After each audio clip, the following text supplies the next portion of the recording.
Now, some of you may be wondering why you're seeing a picture of Ink Master and the Mob Liquid logo on a TGI Gen show. I might have a little story there for you.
Hi, Tom. What's up?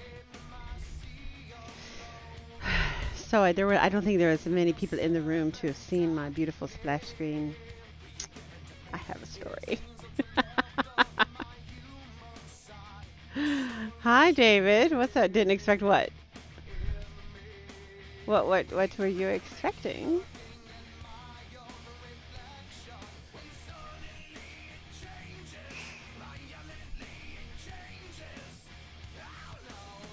So my lame attempt at a Halloween costume was to add a new color and length to my hair, and it turns out you can't even tell. Uh, okay, bye hunger. Um, oh really, Dom?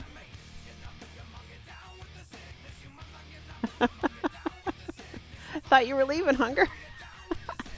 Um, you didn't expect my show? It's been on, yeah, it's been on Saturday for. It's been a minute. It's been a minute. Um, I'm not even sure how long. I have to go back and look. It's been a minute. Um, so yeah, lame attempt at as dressing up for Halloween. I thought I'd put these extensions in my hair, and well, I figured you won't be back tonight, Dom, because you're gonna put all those nodes all over your face and your chest and in your brain, and they're gonna watch you sleep. Which I don't understand how anybody can actually get a decent night's sleep whenever they've got all that stuff attached to them and somebody's like watching you. But I imagine one of these days I'm gonna have to do one as well, and I feel for you. Because I just can't imagine how I would be able to sleep in that situation. So good luck, and I hope they give you. So I don't know if you're looking for news or answers or just peace of mind or whatever, but whatever it is you're looking for, I hope you get it. So, hi Lead Pipe, how you doing? All right. So, yeah, I had a pretty lame attempt at a little bit of a Halloween costume today, but it didn't really work. David didn't even notice. He came in and saw me and didn't even notice that my hair was like a foot longer in a different color. It is close to us, and it is my father-in-law that's getting it done. Oh, okay. Cool. Cool, cool. Well, best of luck to him, too. Whatever news he's looking for, I hope he gets it. Like I said, whether it's news or answers or peace of mind or a solution to some problem,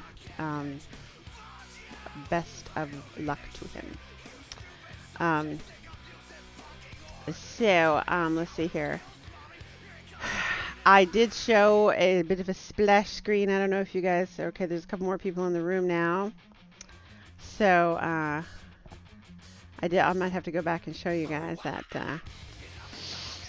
see, there was, this was in the beginning. That right there. You see what I'm showing you here? You see this what I'm showing you here? I might have some news to tell you. All right. And I haven't been like super like shouting from the rooftops yet because I guess I don't know. Like I don't know. I feel like if I talk about it too much, it won't happen. But here's the news. So, as you may or may not know, I have been working with a lot of other manufacturers, e-liquid manufacturers in the industry, because I designed and programmed a form that made the ingredients listing much easier to do. And we submitted that to the CTP, and the CTP approved it, and they actually took flavor tattoos. They actually took my form and they sort of bastardized it a little bit, kind of made it a little bit more redundant in my opinion, but whatever. And they're actually distributing that form, like my form, they're distributing on their website now. When you go to like the CTP, like you can download it from the FDA website. I figured they had to probably redo it a little bit because, you know, they have to have an excuse to be able to pay the people, their programmers. But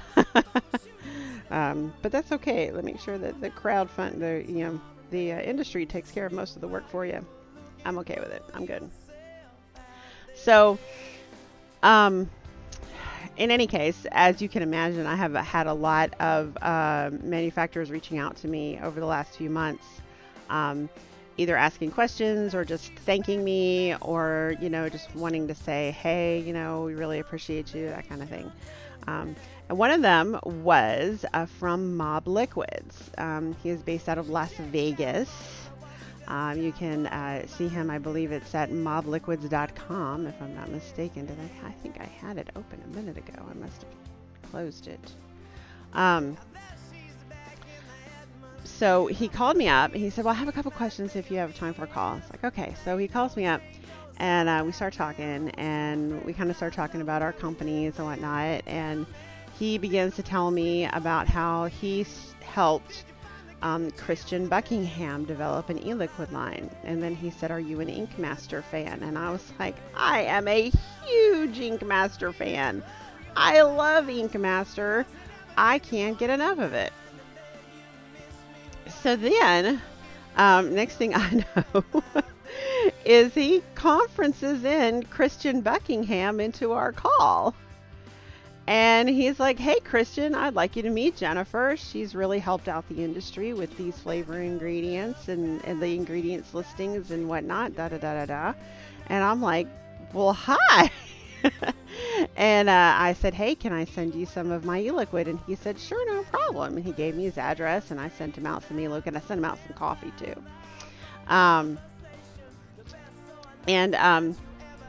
Mom's here. What's up? Mom says hi to everybody. All right. So then he he says, hey, if you guys want to come out to Las Vegas in December, I'll put you on the guest list for Ink Master for the season finale. I said, what? So I am going to be going to Las Vegas in December. Me and my husband and my mom are going to Las Vegas in December to be, somebody turned out the lights in the lab. Sorry about that. My mom was not realizing that's part of my show. All right. So, yes, we're going to be going to Las Vegas. They do the finale. It's not, they say it's live, but it's not actually live. I guess they've had a lot of problems. If you've ever watched Ink Master, the finale, when they film it live, or when they have filmed it live, they've had a lot of audio issues and a lot of trouble getting the crowd to settle down. You know, like the crowd gets a little rowdy at times, and they you know, they're always like, okay, you know, y'all settle down, and you can't hear Dave Navarro, and then there's Dave Navarro, Oliver Peck, and Chris Nunez are the hosts, or the judges, right? And you can't hear them because everybody's so rowdy. So they've I think they've abandoned the whole live format part of it, but they do film it just a few days before it actually will air. And we've been invited to be personal guests of Christian Buckingham. at the Ink Master finale in Las Vegas. I'm so excited.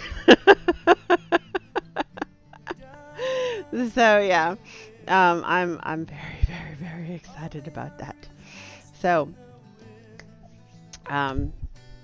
look for lots of pictures and maybe some live video, and maybe I'll be partying with Dave Navarro at the Ink Master finale. I'm very, very excited about that. All right, so that's my good news.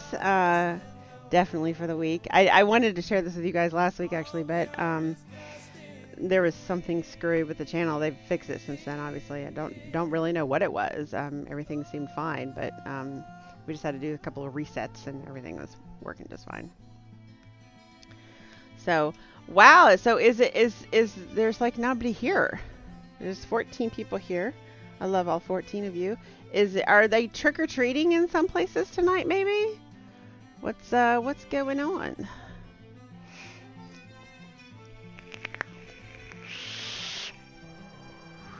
So the 27th.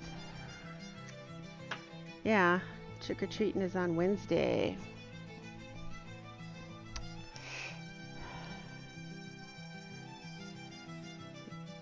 So what else is going on this week? Let's see here. I've got my fish passed away this week. I was very upset about that, actually. I was a lot more upset about it than I thought I should be. I mean, he is a fish. But I've had him for almost 2 years, and I got to the point where he just... Hi, Cassie. You missed my big announcement! I don't know if you were there or not. I've mentioned it. I mentioned it over on iVlog, I think, and I think I mentioned it on VUK. But yes, I'm going to Ink Master. I'm going to be at the Ink Master finale in Las Vegas. I'm going to meet Dave Navarro and Kristen Buckingham and Clean Rock One and maybe Chris Nunez and Oliver Peck. And I'm very, very excited about that.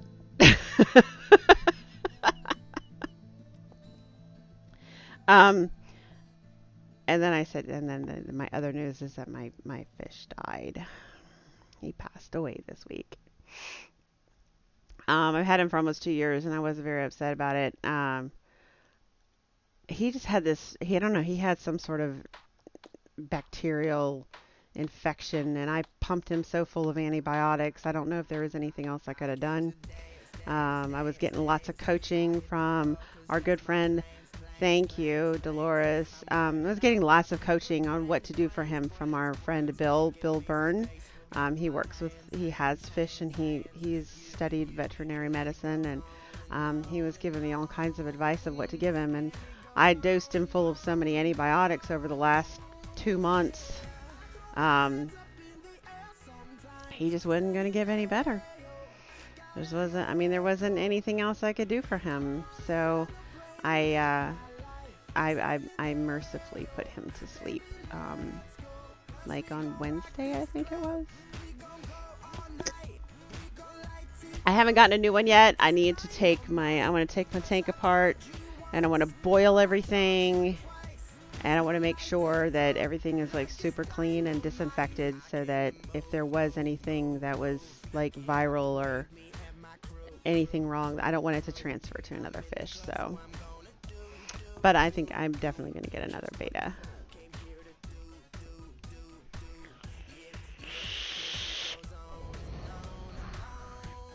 What else happened this week? Let's see here. Oh,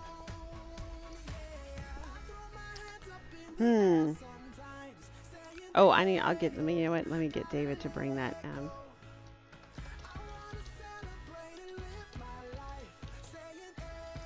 Here we go. I'm going to show off something else, but why get a new one? I have my dogs. Because I keep my beta here at Higgy 6. You named him Bait. I keep it. I don't have my dogs here, but I have my beta here. And I don't know, he's very relaxing, you know. It's just a small little tank that sits up on my shelves over here.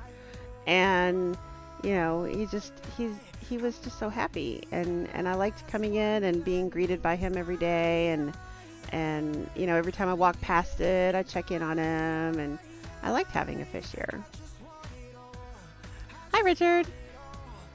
Betta fish are meant to be in the wild. Hmm. Well, I guess these guys, I don't know. I doubt these guys were caught in the wild. I'm sure they were bred in captivity. But he doesn't have like a tiny little cup or anything. I mean, he's got a 2.5-gallon tank, or he had, I should say, had a 2.5-gallon tank. And oh, here we go. This is something else I did this week, guys. Okay, you ready? All right. So before I show you guys, my mom and I have been doing the diamond painting thing. Now, if you don't know what that is basically it's a new little fad out of China that they give you all of these teeny tiny little facet cut pieces of plastic that have facets on them so they sparkle.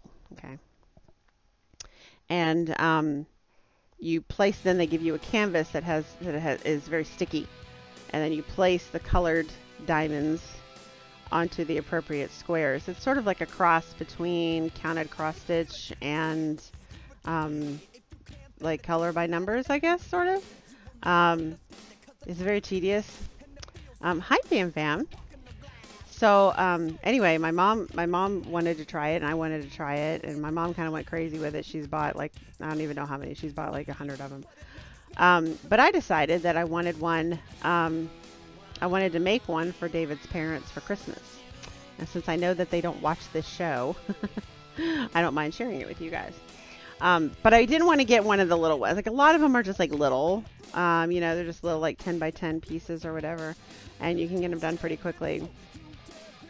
So I wanted to get something kind of big and impressive, right? And I wanted to get something religious themed because, well, they're very religious people. Ooh, let's see, which is one? Which one is this? Copy, paste, take out the space. Ooh, that is so pretty. Wow, that's 16 by 12. It's only set. I know, and they don't cost like anything. Like, that's the crazy. It's like easy to go nuts with them because they don't cost much. That thing is what, 6 by 12 inches, and that's a pretty big size, right? And it's only $7. That's beautiful. That's really stunning. Yes, but that is exactly what they are. Diamond painting. There's thousands of them on Amazon. You can see sort of those pictures. You can see the little beads, and there's one picture there, but I don't know if that's one that's finished or not. That doesn't really look like a diamond painting, and it definitely looks bigger than what they claim it is. But aside from that, they're very beautiful because when they're done, I mean, they can be a little bit pixelated, but I mean, the bigger you get them, the less pixelated they are, of course. But they glitter. They glitter in the light, right?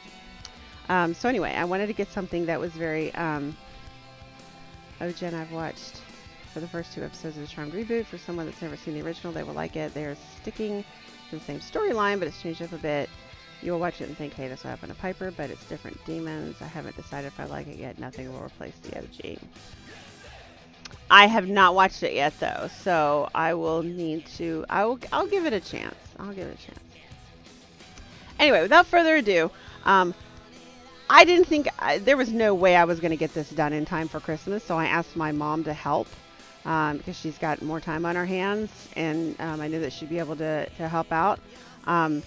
She kind of went crazy and got this thing done a lot faster than I thought it could ever get done.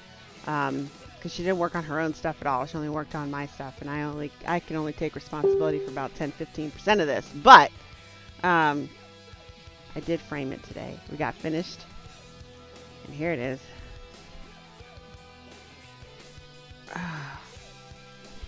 There we go. What do you guys think? You can't really see the sparkles from that distance, or the camera's not really showing them that well. But what do you think?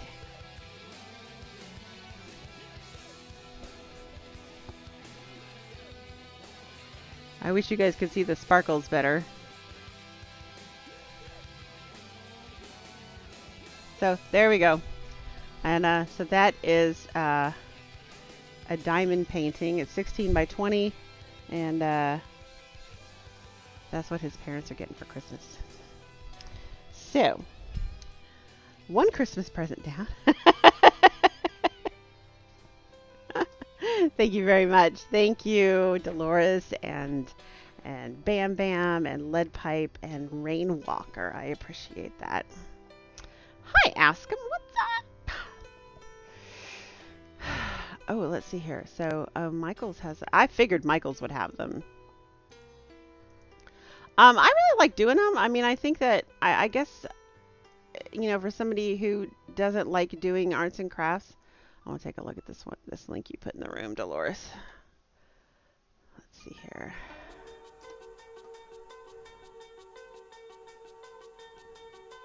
Oh, look at the kitty. And like that one's kind of small, so you can kind of tell. Like, let me put the link in the room so you guys can see this.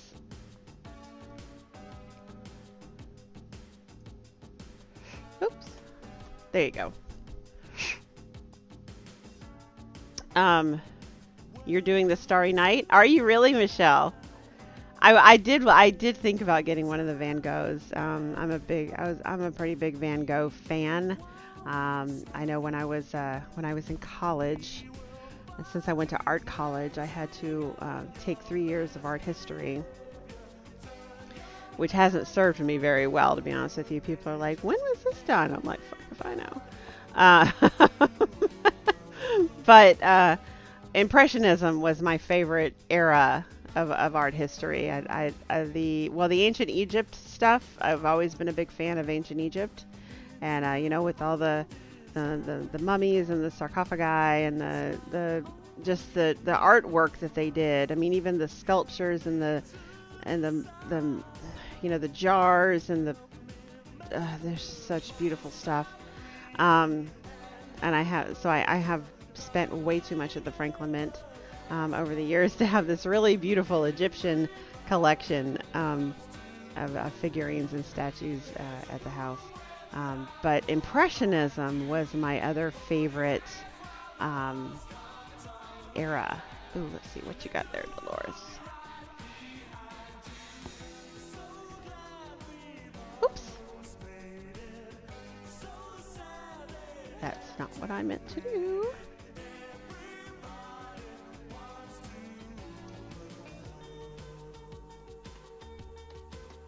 There we go. Oh my gosh, look at how there's like, this starts out really tiny, and I imagine just goes up from there. So yeah, if you guys are interested in the diamond painting, the little ones are really easy to do, and they're pretty quick. The bigger ones, of course, take a lot longer to handle. And it's but you know, I mean, you see the results, right? You know, the results are pretty spectacular. Look at that. So, and then I bought the frame and everything for it, so we're ready to go. One Christmas present down.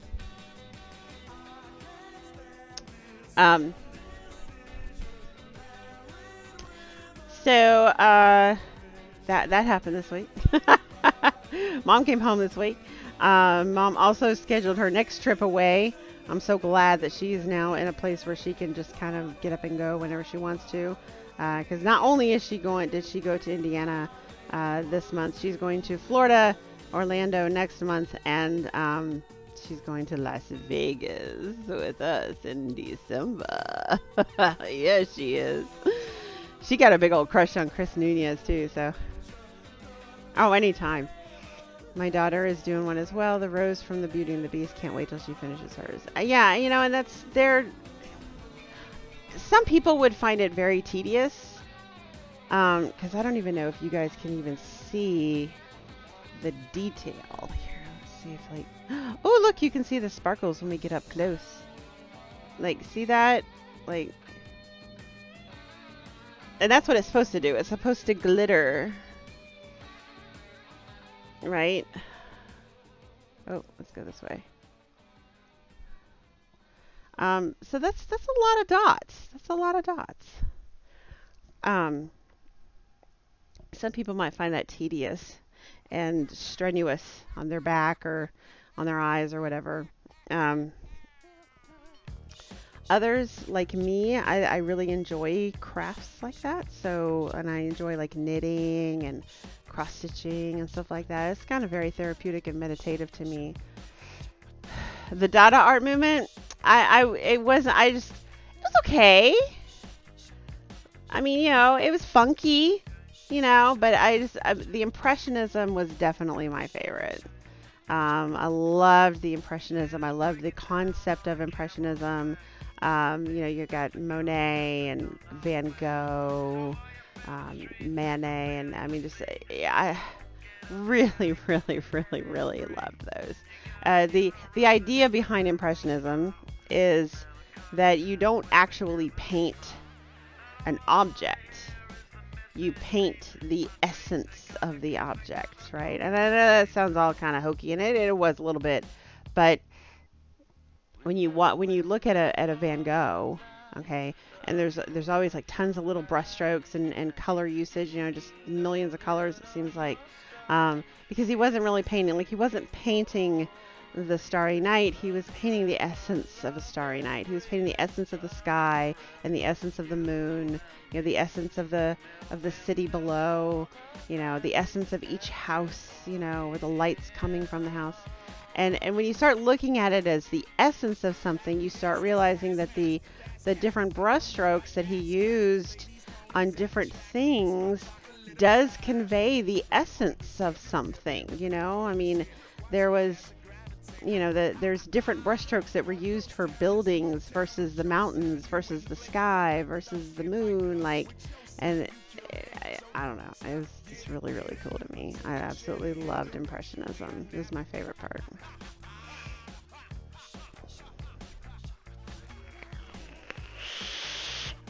Anyway, and yes, I probably will pick up some Van Gogh or Monet diamond paintings at some point because I think they're cool. But I find it very relaxing and meditative. Mom she's kind of always like when we'll sit there and do it together, and she's like, "You're too quiet. You're too quiet. You're not saying anything." I'm like, I don't really need to talk. Like, this is meditation for me. You don't really talk when you're meditating. You just kind of get quiet. You just kind of like get outside your own head. You know what I'm saying? Hi, Shellbell. What's up? So, that was that. Let's see what else happened this week. Can 70 VG, 30 PG take longer to steep? I didn't realize until I got them. I flipped the mixture accidentally. From me, you got 70 PG and you meant to get 70 VG or PG? Or, did I say that backwards? You received 70 VG and you meant to order 70 PG? Is that what happened? The more VG you have, you know, steeping, I don't want to say I hate answering this question. I don't mind answering this question. But the fact of the matter is that steeping is a personal preference. There is no right answer to this, okay? I prefer to shake and vape, basically. I make my bottle and I start vaping it almost immediately, and I have no problem with it. Hi Aries, how you doing? My husband David, he does the same thing. Now, I prefer fruity vapes, and fruity vapes tend to be more of a shake and vape kind of thing.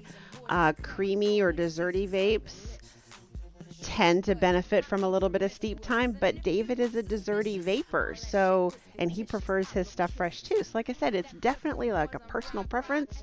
Some people might only prefer a day steep, other people might prefer a month steep. Like there's not really a right answer there. Now, as far as does it take longer for a VG juice to steep, I would tend to say yes, actually. I would say that it's probably going to take a little bit longer in VG just because VG is thicker. But yeah, the whole steeping thing is, like I said, it's always a difficult question to answer because there is no right answer. It's what do you like? It's one of the reasons why we do operate the way that we do. We make your juice to order because if we prefer it fresh, there's going to be other people out there who prefer it fresh. And why would we not pass along the opportunity for you to get the juice as fresh as possible? Like if you want to steep it, you can. But if you don't, then you've gotten it, you know, within a couple of days of it being made. Like I said, though, Rainwalker, it's... Hi, MJ. It's... Oh, yeah, why? Well, thanks for coming in.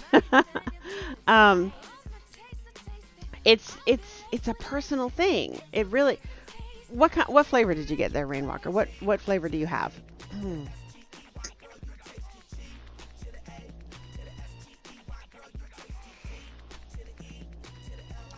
Where are you in the U.S.? Usually time in the...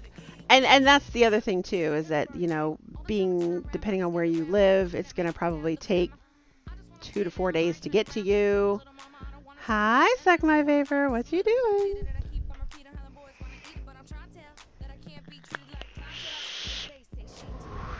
You know, you have some people out there who are very, very, very... what's the word I'm looking for? Particular about their steeping process, right? They get a juice, they take the lid off, they put it in a dark cabinet, right? And with the lid off, right? And every couple of days they put the lid on, they shake it up, they take the lid off, they put it back, and they do that for like 2 weeks because that's what is supposed to be the proper way to okay, pina colada, green and red box, and watermelon. I'm going to tell you right up front, all of them except for the pina colada should be good right off the bat. They're not going to change much as they steep. The pina colada could potentially gain a little more creaminess. Not a lot, but it will get a little bit more creamy if you let it steep. But yeah, green box, red box, and watermelon are they're not going to change a whole lot. Green box and red box are both tobaccos. Like Marlboro green box, red box, Marlboro red box. You want pina colada? The pina colada is a creamy coconut hint of pineapple flavor. So because it's creamy, it might develop a little bit more creaminess as it steeps, but probably not too much. Those are all pretty good shake and bake flavors. You let them steep for 2 weeks. But what flavors do you get though, Lead Pipe? I think you get creamy flavors. You know, like you guys love Nilla Nuts, right? Nilla Nuts is a creamy hazelnut vanilla custard. Some people will tell you that, I mean, Scuba vapes it. He just shake and vape. He doesn't care. He says can't even keep it around longer than 2 weeks to let it steep. But some people will tell you that it's not even good until it's 2 weeks old. So it is all about your personal preference. Everybody's different, and that's what makes this all awesome.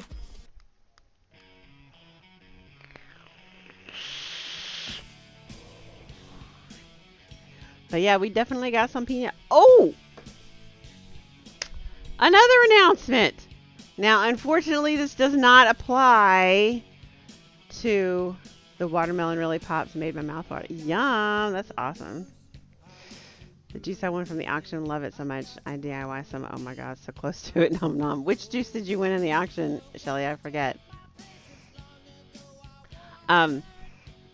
Big announcement For those of you, I don't know how many people I have in the audience right now that do not live in the United States, but this applies to you guys. The other announcement, hopefully, I will have in place by next week. It's a lot of work, so give me a little bit of a break here, okay? And I know you guys have been aching for it, and it's coming. It's coming. I promise it's coming. I've developed a pricing system, and I'm ready to launch it. I just need to build all the product pages. So, for those of you who do not live in the United States, when you log on to your accounts at higgycigs.com, you are going to see a new category called International Flavors. Now, we didn't want to bombard you with too much right off the bat, so we're going to roll these out slowly. But if you click on that International Flavors, now you guys in the U.S., I'm sorry, you can't see that category. It's not for you. I apologize. But if you go to that category, if you do not live in the United States, and you go to that category, you are going to see maybe some of the flavors that we've talked about that I said I couldn't sell you. Like my Earl Grey tea flavor, like Aries' Blue Saber flavor, or like Kimber's Apple Scotch Pie. Are the categories address-based or IP-based? Address. Address. Your billing address. Your billing address has to be outside the United States.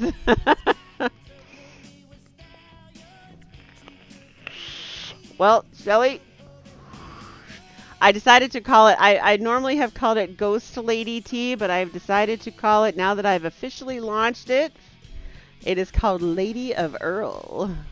So it is Higgy's Lady of Earl, which is a Lady Grey tea. I can't get enough of it. You see them! Yay! Dolores sees them! I can't get enough of it. I love this flavor. It is so good. I've been vaping on it for months.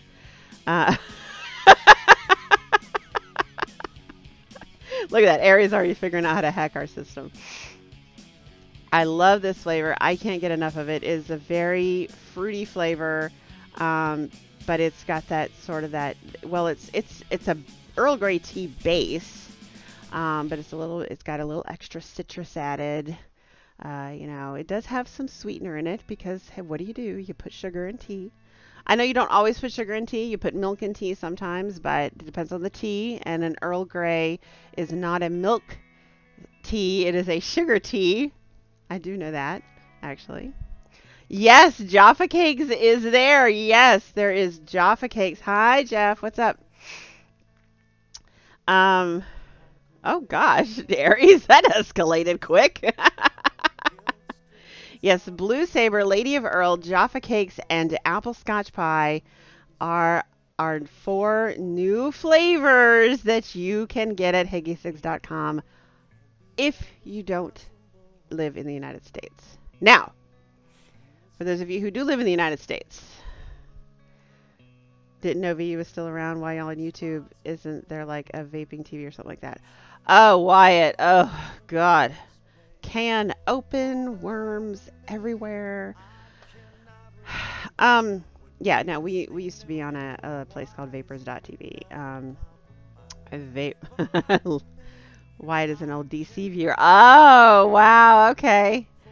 All right. Yeah, it is a dead issue.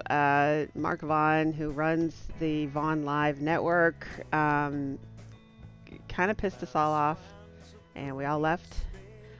Some of us came to YouTube, some of us went to CamUp, some of us went to vapetv.com, some of us went to iVlog.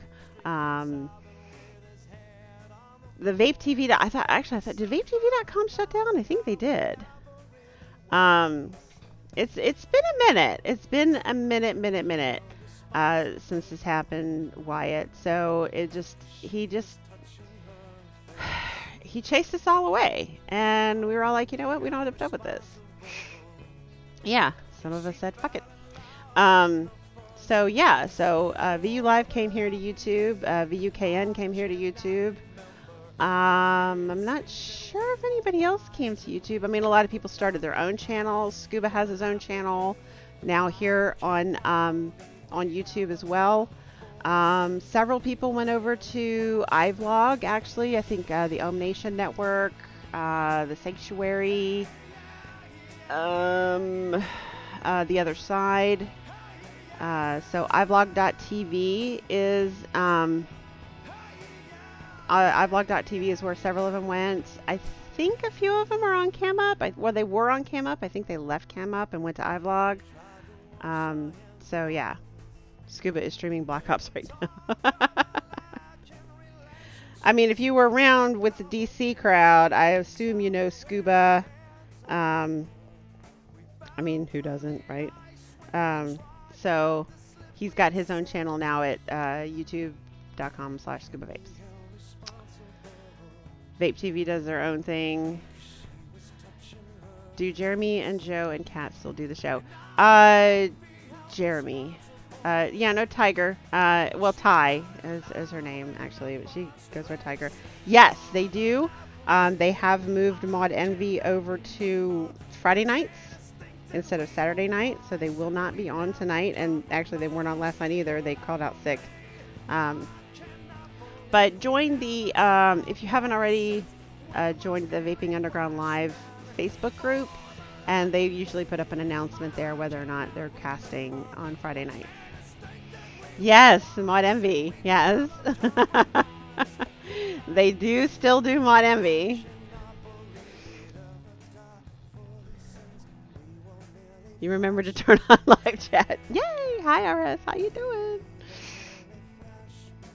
So yeah, come back next Friday. I'm so glad that you're here. Oh, Jeremy meant, okay, sorry. I was trying to figure out who Jeremy was. Yeah. Rage has been, he's not really around much anymore. I think he decided to go back into IT. I think he's still selling some products, but that's about it.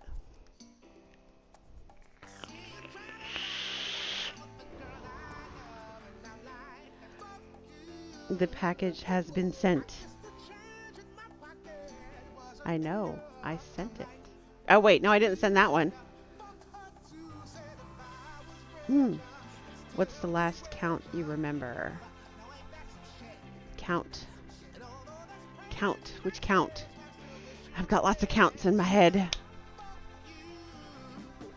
Oh, the count. I remember 761. 761,000, I think. I know you've been broken a million by now. I know it. I know it. Oh, and there she goes. There she goes. I know, but I have to stop it.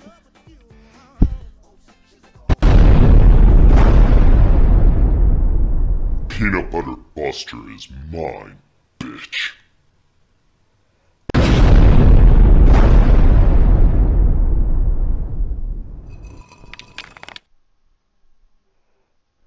Key lime ice cream is mine.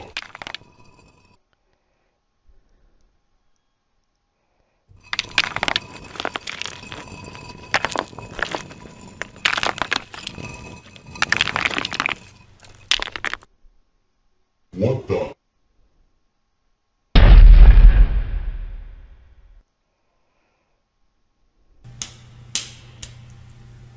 Who's that bitch now?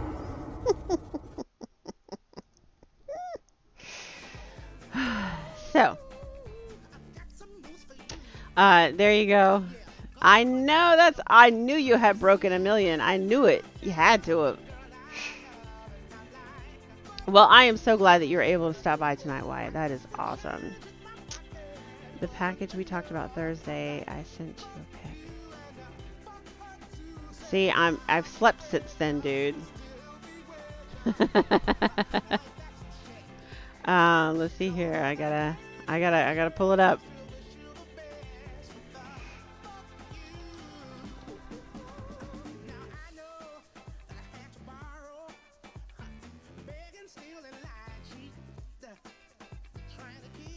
See, I don't see it. That's alright, it'll come to me later. Gotta throw the dogs into the shower tonight. Oh, I remember what package. Okay, I remember what package now. I totally remember what package. She's not here. You can say it. So, you know, though, Leah gets to do her best drowned rat impression. I can imagine, like, his dogs are so tiny, right? I mean, they're Chihuahuas, so, I mean, they're going to be tiny, but they're, like, really tiny. And they're really rambunctious, too. I'm surprised they actually stay in the tub. Like, how do you even get it? Because Leia's a jumper. I'm not sure about Ranger's not as much of a jumper, but Leia's a jumper. Leia could get out of the tub, I would imagine. She's really rambunctious and crazy. Right? Send pics of them. You want to talk about looking like a drowned rat. You get Fizzgig wet. I mean, she's so fluffy, right? She may look like she when you get her wet, she becomes nothing. I mean, she's just so tiny.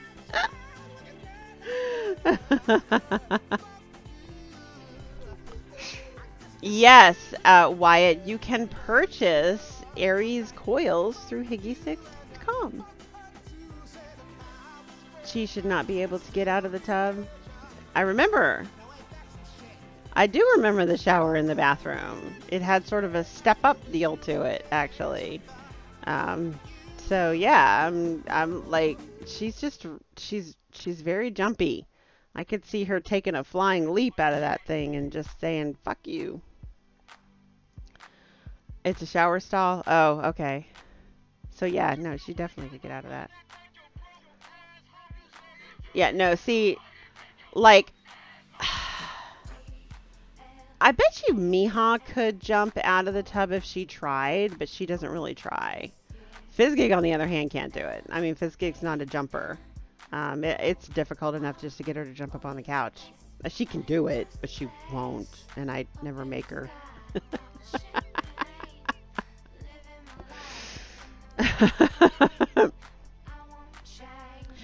So, but yeah, I would imagine those cheese get really, really, really skinny when they get wet. Did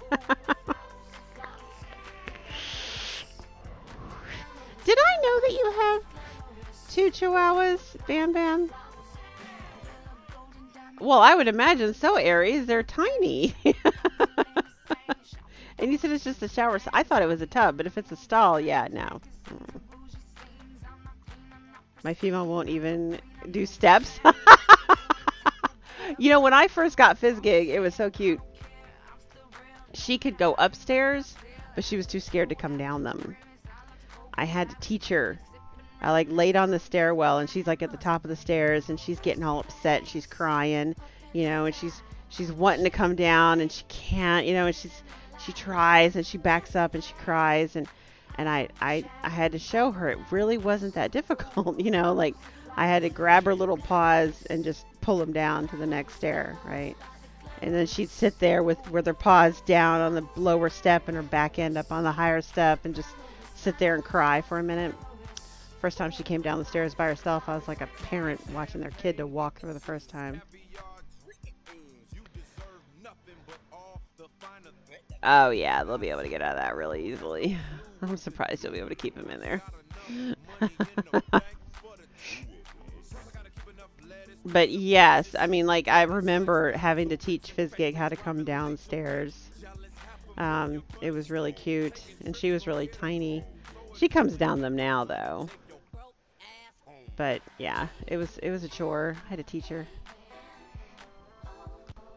And forget those like the outdoor stairs that don't have like a vertical part. You know, it's just the vertical slats that do this. You know. Or the horizontal slats that do this. Oh, no. She would not come down those for the longest time. How's the FDA vape thing going? I can still buy my favorite juice in most stores, so what ended up happening? Last I heard, the FDA started a paperwork registration thingy. Well, let me tell you what, Wyatt, you came to the right place for those kind of answers, because I have been eyebrow deep in FDA shite for a year and a half now. Yeah. I mean, Dolores gave it to you in a nutshell. The FDA does want to shut down vaping. You should still be able to, if your e-liquid manufacturers have been following the rules. I mean, up to this point, it has not. They haven't required us to do anything that costs any money. Okay. They required us to register our products. You saw the CASA banner. I know, right? I don't even know where to start. Okay. You know that the deeming regs came out, the deeming regulations, which deemed all of our vaping products tobacco products and therefore would fall under tobacco regulations. They also threw in a whole bunch of new regulations that didn't really seem to apply to tobacco products, but specifically applied to vaping products. All right. So, MarkTen has shut down manufacturing of flavors except for tobacco, menthol, and mint, and I'm not okay with that, actually. I think they're kind of big old wussies for doing that. Because flavors are under attack right now, Wyatt, but that's actually towards the end of the story. They came out, they said, all right, you have to register your products, right? Which we did last year. And then we had a little bit more time after that to upload our labels, which the FDA site is horrible, really. They were not prepared. I mean, I want to say, I heard some stupid statistic. They thought there were like 1,400 vaping companies and like 5,000 products that they thought would get registered. So, yeah. What happened is they got flooded, they got overwhelmed, beyond overwhelmed actually, with thousands and thousands and tens of thousands of businesses registering with the FDA last year. And each business registered thousands and thousands of products. Just to give you an idea, because I don't know if you've ever ordered from us, Wyatt, but I vape Naked Freeze flavors exclusively. Yeah, Naked, yeah, beyond, they were overwhelmed. We offer a lot of different flavors. We offer over 200 flavors. We offer 18 different nic levels, 12 different PG-VG ratios, 3 different flavor intensities, and 5 different bottle sizes. So when you start adding together or multiplying 200 times 18 times 12 times 3 times 5, it gets on up there. We actually registered almost 900,000 SKU numbers with the FDA. And the only reason we did it is because my husband is an Excel genius and we kind of wanted to say fuck you to the FDA. We could have knocked a bunch of those off. Like we could have definitely pared it down to a lot less. But when David figured out that it was possible to do, he's like, let's do this. And so we did. So we registered almost 900,000 flavors, or 900,000 SKUs, I should say, with the FDA. Like each flavor took up, I want to say, like 4,100 SKUs. And we wanted to look, this is what you're facing here. It's not just a pack of cigarettes, right? You've got different options that are available, and different people like to vape different things. So, on top of the almost 1 million SKUs that we registered, there were millions and millions of entries that they got, and they were overwhelmed. Their site went down, their system got clogged up. They were like, ah! They had to give us extension after extension after extension to make it work. And then we had to upload our labels, which they very quickly realized that if they expected us to upload a different label for every single product of these millions and millions and millions of products, that their server was never going to be able to handle that much, right? I mean, we're talking like a JPEG file for millions and millions of JPEG files, right? So, hush. So, no paper was involved. We didn't do any paper.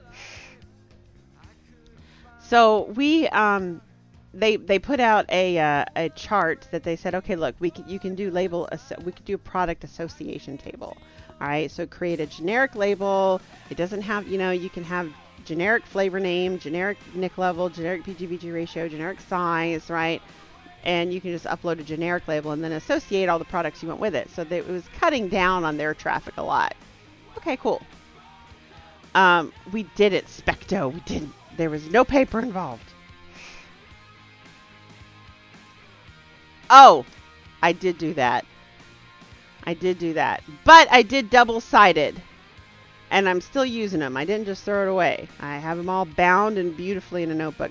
We did print out all of our flavors, all of our SKU numbers on purpose because we wanted to make sure that we had some sort of record of what was on the market as of August 8th, 2016. So we have a 4-volume set of bound books. It took up about 800 pages. So, yeah, they're not 5 inches. They're about 2 inches thick. But yes, it did. 4 volumes, 2 inches thick, of about 800 pages. So, anyway, and they're printed really, really tiny too. Teeny, tiny little font, but it's all in there. So we all got our stuff registered. We got our labels uploaded. Everything is all good. The next hurdle was, well, before that, actually, there was GCCs, which is General Certificate of Conformity, which we all had to, this was an Obama era regulation, actually, is that we all had to start making sure that our bottles were certified child-resistant bottles. That was sort of a big deal, too. Then there was the product registration. Then there was... Oh, what was there was something else that happened. Oh, new labeling came along. That was just a couple of months ago, where we had to start putting the big warning. This product contains nicotine. Nicotine is an addictive chemical. Twice on the bottle. Has to show up twice. So there you go. You see it's up there, and it's also down here. So everybody was scrambling to get their labels redone by a certain date. That was in August, I believe. I did, yeah. And now everything, like advertisements, like this cast, for example, we're talking about vaping. So I had to put that on there, and that has to be on everything now. So you're gonna see, like, if you get Vaping News Magazine or Vape News Magazine, you're going to see that the top 20% of everything you see is now got to say, warning, these products may contain nicotine. Nicotine is an addictive chemical. There's a whole different warning if it's zero nic, which is stupid, but it still has to have a warning. It still says this product is made from nicotine, even though it's not really a warning, but whatever. Now, the newest hurdle that we're headed straight for is the ingredients listing, which is the part that's a little... We have to turn over all of our recipes. I know, Wyatt, but there still has to be a statement on stuff that is zero nic that says this product is made from tobacco, which is nice and vague because it's not really made from tobacco, but since I am now considered a tobacco manufacturer, that's why it's tobacco. Like, it's very vague. It is. It's a bunch of bullshit. All right, so the next hurdle we have is we have to turn our recipes over to the FDA. How do you put all that stuff on the labels of small bottles? I'll tell you how I do it. I don't put it on there twice. My labels are too small. I only use the smaller label for 30 mil, 15 mil, and 10 mil. And honestly, if the FDA comes along and tells me that I need to have it on there twice, I'll just stop selling that bottle, those sizes. They don't get ordered that often anyway. And it's on there the way it's supposed to be on there, but it's just on there once. And if that's not good enough for them, then I'll just quit selling those sizes. Hi, Ohm Alliance, what's up? I am small tobacco, Wyatt. Small tobacco. So, but I do put all of that stuff on the small bottles. It absolutely is there. It's just only there one time. So the next hurdle is yeah, we actually have to turn over our recipes to the FDA. Not exactly happy about it. Actually, nobody's happy about it. Even empty tanks and mods say contain nicotine. Yeah, Suck My Vapor, I don't think that they need to. I know everybody's doing it. And I guess it's probably a better safe than sorry thing. But yeah, I mean, technically speaking, those products should probably have this product is made from tobacco warning on it. The whole this product may contain nicotine thing is stupid when it's come into a device, but whatever. But yeah, they are asking us, and like, I get it from one standpoint. They're like, look, we want to know what you're putting in this stuff. I don't understand why we can't just give them a list of ingredients. Like, why do we have to tell them exactly how much is in there? Like, why do we have to turn over our recipes? But I mean, we're going to comply. We're actually ready, or almost ready, I should say, because I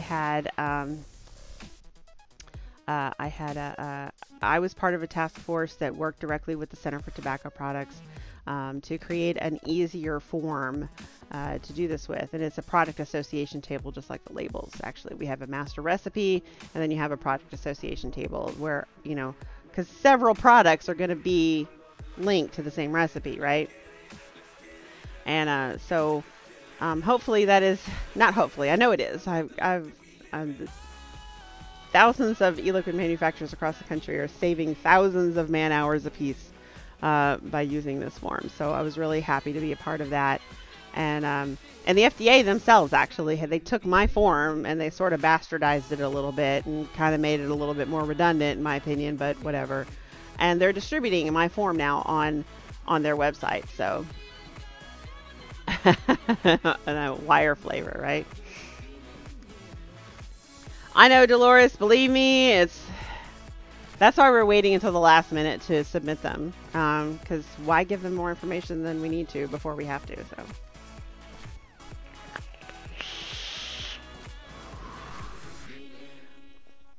I know, and I'm assuming that's probably their end game plan. I don't know. I just know that we're trying really hard to keep the vaping industry alive. It actually is, Wyatt.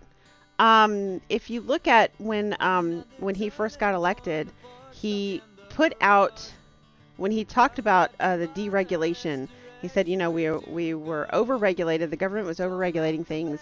And he said, for every new regulation you want to invoke, you have to get rid of 2, right?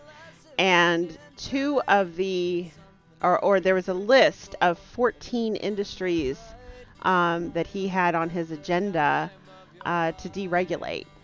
And I don't remember what that list was. You could probably find it on, you know, Google it or something. But tobacco was the 14th item on that list.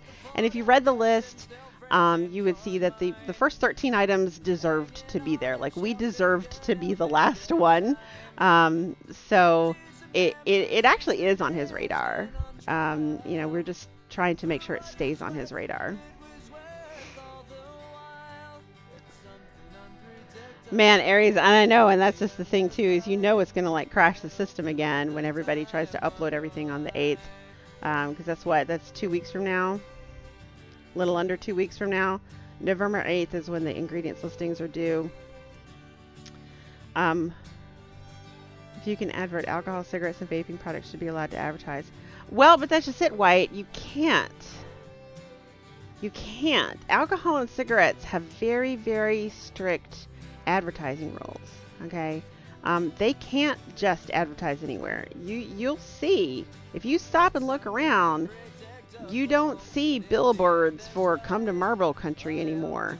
They don't do that anymore. They're not allowed to. They're not allowed to. Um, yeah, I know. The major announcement from the FDA is coming. Well, the next no, you can, Dolores, but very, very limited. You can only advertise in places or publications that have you have to be able to prove that they have like an 80 or 90% adult audience. Like you can't just advertise alcohol and cigarettes anywhere you want. It's yeah. Oh yeah, no policy changes coming in November. Um, we don't know what it's going to be. Right now, the big fight, Wyatt, is that Dr. Scott Gottlieb is going after flavors. He is dead convinced, no matter how many studies we put in front of him, no matter how many times we point this out, he is dead convinced that it is the wide variety of yummy flavors available in the vaping industry that is attracting children. He thinks that he can single-handedly stop the nicotine addiction epidemic in teens, in teenagers, okay? He thinks, of course, now this has never worked before, and we all know that teenagers are going to get whatever the fuck they want, whenever they want it, because that's what teenagers do, right? That's what I did, all right? I'm going to tell you right now, I was not a good kid, okay? I was not a good kid. I smoked, I drank, I had sex, I did drugs, all through my teenage years, and none of that was legal then. Wasn't legal for me to get my hands on it then. It's not legal for them to get their hands on it now, but I still did it. All right. So, we shall see, Wyatt. I don't know. I'm hoping, obviously I am hoping, but we shall see. Oh, no, he wants to attack those too, Dolores. I mean, that's at least what I got to give credit where credit is due. Okay. Gottlieb is not specifically attacking vaping. I mean, he is attacking vaping flavors. He hates the Juul. He hates the Juul.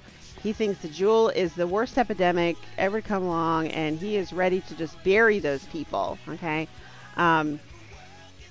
He's actually more in favor of these open systems, open device systems like this, the dripping, than he is of pod systems, because the pod systems are what the kids are attracted to. There are flavors in condoms, but they shouldn't be having sex either. So, I don't know, actually, Dolores. That's a good question. But yeah, he thinks that he thinks he can single-handedly prevent the next generation of youth becoming addicted to nicotine. So,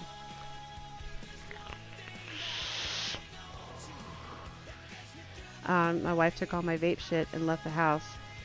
She says it's marital property. I have one tank and one on. I'm so sorry. Is it true in some states you can't purchase menthol cigs anymore? It is true in some cities, actually, Rainwalker. As in the city of San Francisco, if I'm not mistaken. And I believe Sacramento is about to pass it as well. They tried to do it in New York, but it got defeated in New York. But yes, in the city of San Francisco, California, you cannot buy flavored tobacco products, and that includes menthol. That is absolutely true. It's okay, Dolores. We love you. We love you. It's okay. This is a safe place. I don't have to agree with you. I can still love you and not agree with you. It's okay. I corrupted you? I can still make that any flavor you want, RS.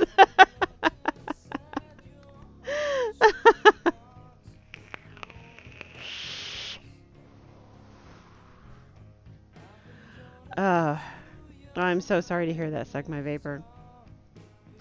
I can't say I disagree with you there, Wyatt. California has become a different country, if you ask me. And they did try to secede from the country recently too. I think it failed, or it might still be going on for all I know. Aries would know. So anyway, yes, I know for a fact actually that the FDA summoned the big six tobacco companies and Juul to their place just this month. And I know this because a representative from Big Tobacco actually showed up at our door a couple weeks ago and wanted to talk to us about the flavors and the whole vaping industry actually. And he was like, I know you guys think we're the enemy, but we need to be working together on this. And I mean, I had to agree with him. It's sort of the enemy of my enemy is my friend, and that which is a Sun Tzu thing from The Art of War. I'm not saying we have to be bed buddies, not saying we have to be brothers, but Big Tobacco is definitely going to be the only entity that is going to have the funding and the manpower and the time to be able to fight something like this, and they're willing to. So if they can fight it on our behalf, yeah. So, it never made it past the petition level. Okay. No more menthols in San Francisco, but come get your drugs. And yes, that is a huge argument from most of us in the vaping industry, is that these places that are banning vaping are turning around and saying, but here's a safe room and some fresh, clean needles for you to come in and shoot up your illegal drugs that you purchased on the street. And we'll even sit here and watch you and make sure you don't OD on it. But don't vape while you're in there.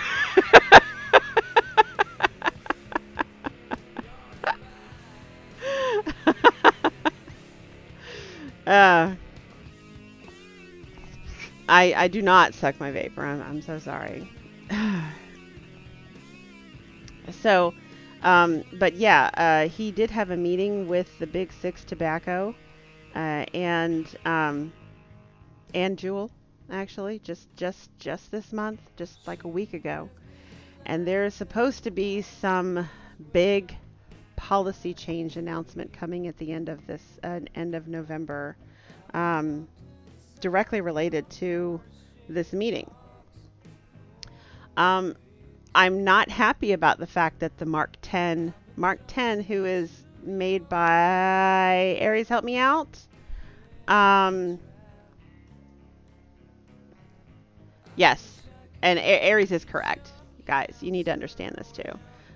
While in general the Republicans have been a little bit more soft on vaping than the Democrats have been, it's not a party thing. Okay, it's not. There are plenty of Republicans out there that have been against vaping. Very few Democrats that are soft on vaping, but plenty of Republicans that have been against vaping as well. Okay, Arkansas, Indiana, and Utah are very, very red states, and they have some of the strictest vaping laws in the country. Okay, I mean, Arkansas is closed off to online commerce. Okay, Indiana is closed off to, I mean, they have licensing requirements, and so does California for that matter. But they have licensing requirements just to carry any liquid brand. Okay, Utah has cut off online commerce. It's not a black and white party thing. All right, like I said, the Republicans have been a little softer on vaping than, say, the Democrats have been, but no, it is not black and white. It is a money thing. I promise you that. Okay, so Altria is who makes the Mark 10. So Altria apparently after this meeting backed down They backed down in the face of the FDA, and they took their flavored. The Mark 10 is a pod device, and they took their flavored pods off the market, and they're only selling mint, menthol, and tobacco flavors now. Kind of expected them to have bigger balls than that, to be honest with you. I really did. It does not bode well, actually, for us if they decided to back down. I don't know. All right, so yeah, no, it's about the money, guys. Okay, I went over this a few weeks ago. I will be happy to go over it again. All right, guys. Does anybody see Tony anymore? Occasionally, he comes around. He comes around on the other side every once in a blue moon. He's around. He's around. You use 6 a week. Oh. Does that include hardware? Specto, they haven't even begun to crack down on hardware. Because I guarantee you, I can almost guarantee you, of the 30 people in this room right now, I would almost, I can't guarantee it, but I would almost guarantee you that 29 of us are vaping devices right now that were not on the market pre-August 8th. I'm going to say that. I mean, maybe you have some devices sitting on your mod stand that are pre-August 8th, but I'm going to almost guess 29 people in this room right now have a device in their hand that was not pre-August 8th.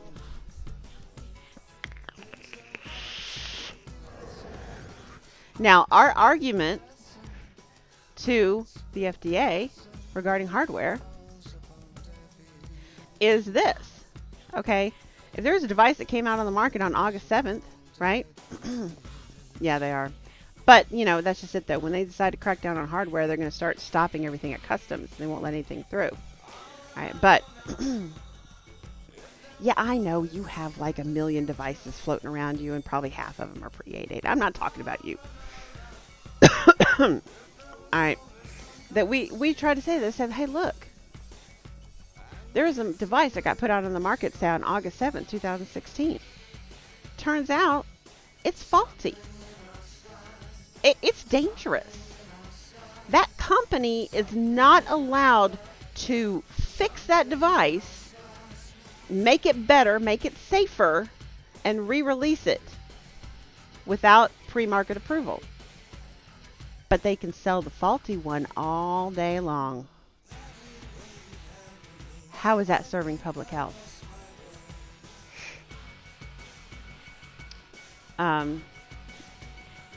No, Chinese manufacturers don't fall under the FDA jurisdiction. They can make all they want. Whether or not they can get them into the United States is a different story.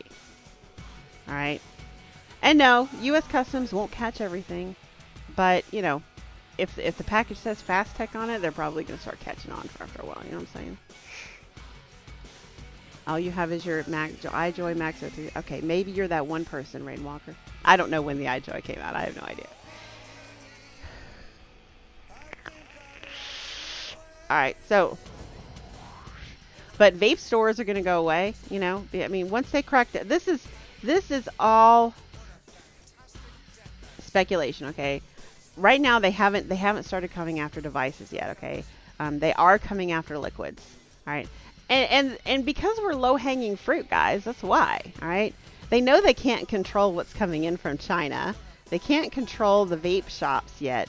But what they can control is the e-liquid, because all of the e-liquid manufacturers, okay, you've got a couple of big players, okay? I'm not saying that there aren't a couple of big players in here, but they are by no stretch of the imagination big players, okay? They are not big tobacco. They are not...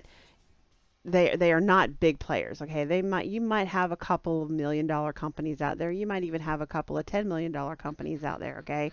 But for the most part, all of the e-liquid manufacturers are little mom and pop shops like me, okay? And we are low-hanging fruit, all right?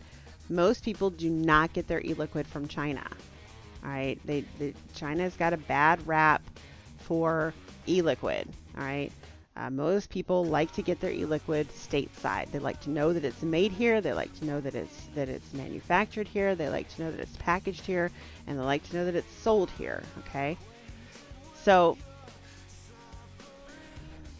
well, yeah, you're right, Specto. Well, yeah, I mean, Aries is right. Well, that was like a big single shipment, though, wasn't it, Aries? I mean, like, what Dolores is trying to say, do I have a blackberry lemonade? I do.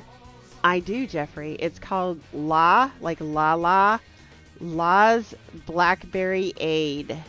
Blackberry Aid, yeah. It's under the category of customer creations. So, but yeah, Dolores is trying to say that if there's lots of individual little packages coming in, that they won't be able to stop them all, that some is going to get through the cracks. And they probably will. I'm not saying that they won't. But it's going to be sort of a crapshoot, you know? It's going to be like, we'll ship this at your own risk. You know, they're not going to refund your money if it gets sent back to them. I can guarantee that. So, and Suck My Vapor's right. You kill off e-liquid, the rest of it all just falls away anyway. I mean, e-liquid is the heart of it all. If we don't have e-liquid, we don't have shit.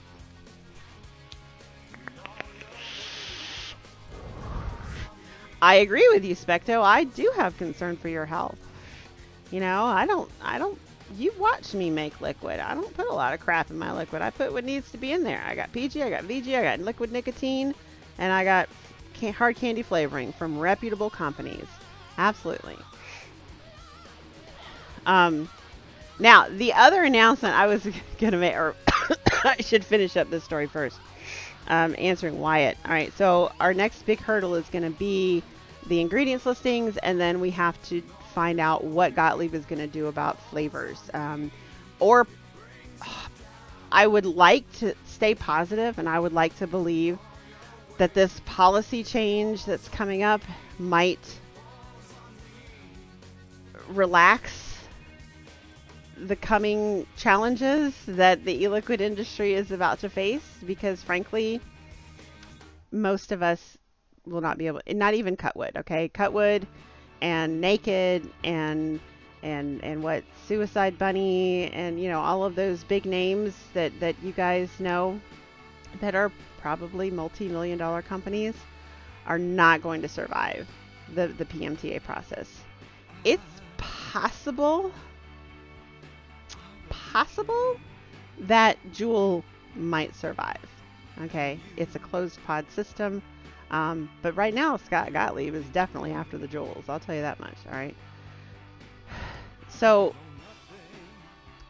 next year, and nobody's talking about this yet, which it surprised me actually that this has not been a subject of contention yet.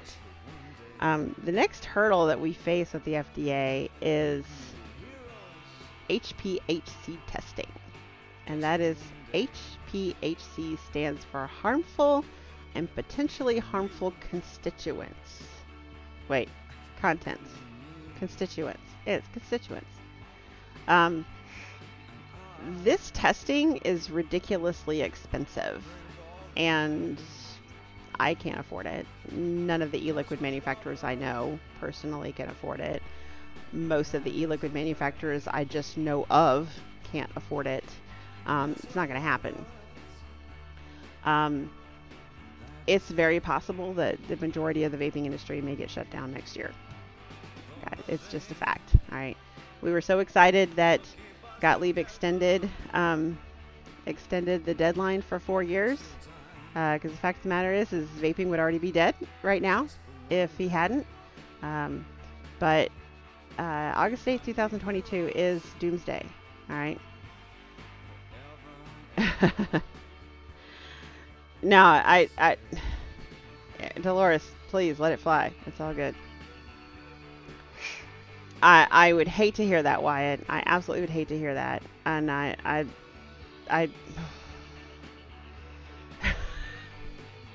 You're gonna make me cry, man. You're gonna make me cry. Is Vaping Watch still around? He's still around. He doesn't cast anymore. What happened was, is it was with his co-host. What was it, Wrecker, and who was the other guy that casted with him? Basically, they live so far away. And their show was used to be on from what was it, 6 to 8, I think, 6 to 8 on Fridays. And the two people that he casted with have a really long commute. It was Wrecker and somebody else. I can't remember now. Who was the other guy's name? Anyway, so they were getting home so late, and they just didn't want to cast anymore. And Watch didn't want to do it by himself, so he was just like, you know what? Let's just hang this up for a while. T-Max, thank you. Oh my gosh, T-Max. So yeah, so he's not casting anymore, but he's still around. He definitely, they definitely still advertise their sales in the VU Live Facebook group, and they're definitely still around. You would go back to smoking? Oh my gosh. I mean, it kills me to hear that. It does. It kills me to hear that there are people in this room, out of the 30 of us, that unequivocally say, if I couldn't vape anymore, I'd go back to smoking. You know, it sucks. You know, it sucks. And I get it. And I get it. I get that it is a hold on you that never goes away. All right? I was a smoker. I was a smoker for 24 years. And I've been a vapor now for 7 years. And I can still be outside, you know, walking up to a restaurant or something and walk through somebody's cigarette smoke, and that... yeah, I remember it. I still crave it. I still crave it.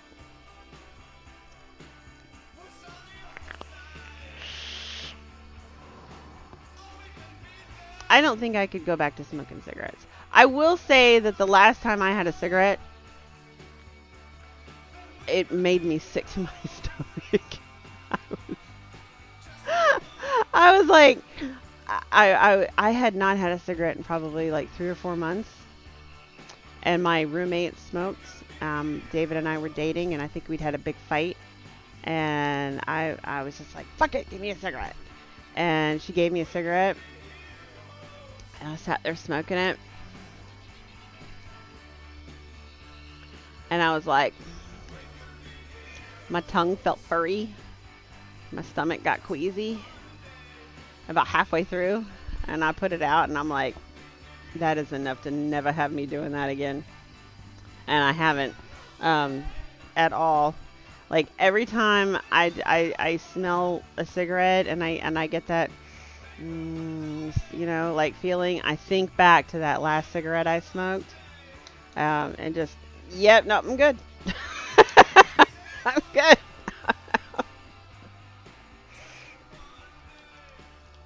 There would be no reason to stop vaping. You would just need to do your work yourself. And that actually leads me to my next announcement, actually, is that for those of you that do live, I announced earlier that for those of you who don't live in the United States, there is a new category on the website called International Flavors. And that is flavors that we have made since August 8th, 2016, that we cannot sell here in the United States because we don't have pre-market approval. But there's no law that says I can't send them out of the country. So buy away. We're going to be adding new flavors to that all the time. I've got a list of like 25 flavors here that I would love to release, and that I would love for you guys to have. I put the most popular ones up front, up first, and I didn't want to overwhelm you, but we're going to be adding new flavors to it all the time. So absolutely make sure that you guys who don't live in the United States look there, and you can get your e-liquids there. For those of you who do live in the United States, we will be launching a new category for you people, and that will be a DIY category. Yes, we will start selling concentrates.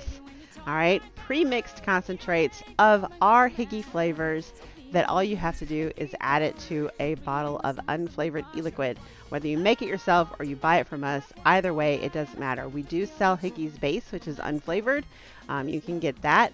So it's already pre-mixed with your nicotine level and your PG-VG ratio, or you can make it yourself. It doesn't matter.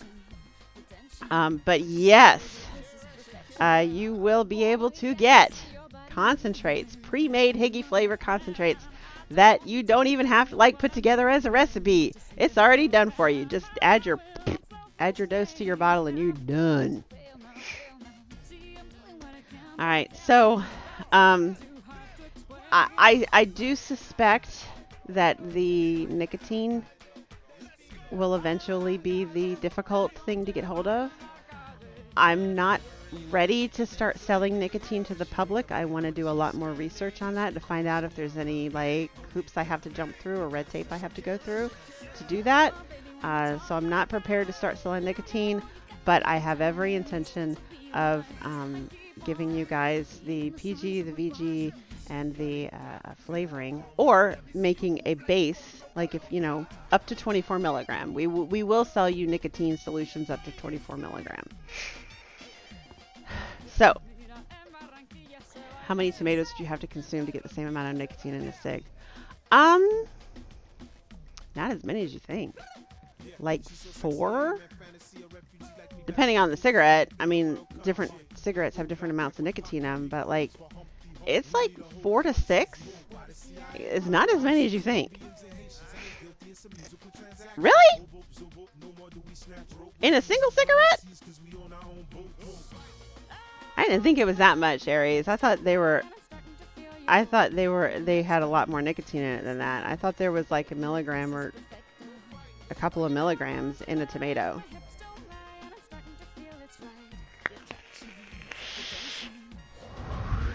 Because guys, here's another thing that people don't realize actually. Okay, 24 milligram nic yield on tomatoes is okay. Well, maybe is it eggplant that's higher? I know eggplant has a good bit of nicotine in it as well. But here's something you guys also don't understand, or that you guys probably don't realize. I don't not mean that you don't understand. You don't understand it just fine. It's not that difficult. That when we say 24 milligram and people say, oh, that's the equivalent of a 24 milligram e-liquid, which is the equivalent of a full flavored pack of cigarettes, that's not 24 milligrams of nicotine per cigarette. It's actually 24 milligrams of nicotine in a whole pack of cigarettes. So a single cigarette only gives you like 1.2 milligrams of nicotine. 1.2 milligrams of nicotine in a single cigarette. It goes up and down depending on the brand, but that's sort of like the average. Okay.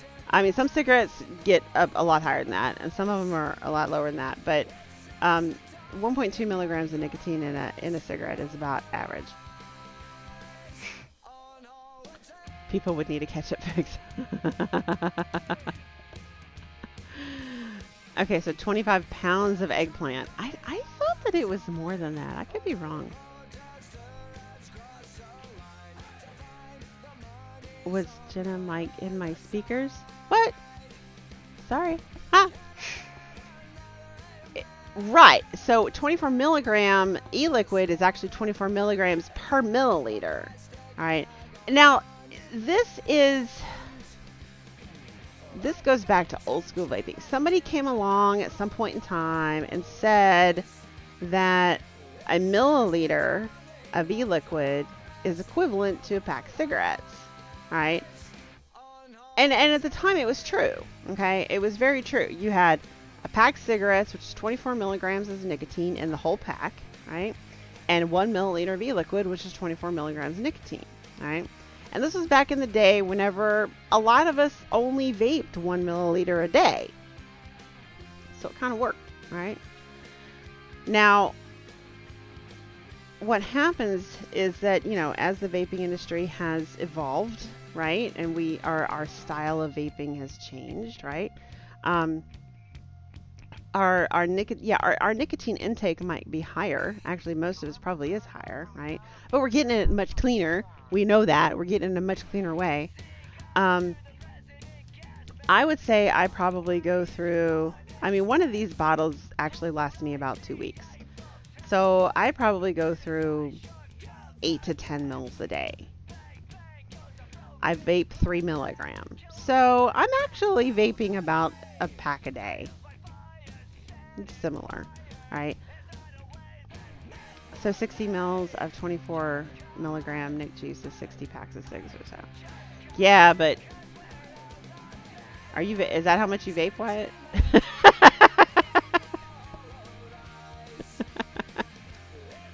I mean, that's why most of us have decreased our nicotine content, right? Because it's too much. It's just too much.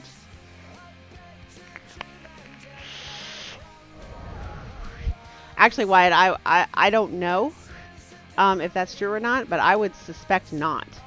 I would suspect it's much more efficient to vape than it is to smoke, because you don't have all the other shit in the way. You vape about 10 mils of 12 milligram a day. I mean, that's, that's a little on the high side, but, I mean, you're certainly not the only person I know who does that. Glance is at the 48. Well, I had, and I've questioned this whole Nick Salt craze, especially with the Juul and with the, because if their pods are like 54 milligram, right? And I mean, if you're going through 2-3 pods a day, and I've actually heard that some people do go through, that's a lot of damn nicotine.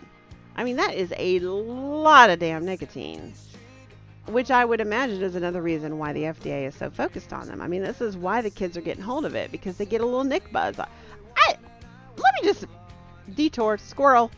I don't understand why these kids are getting a Nick buzz and enjoying it. Anybody in this room ever had a Nick buzz? It's fun. I mean, it's really not fun.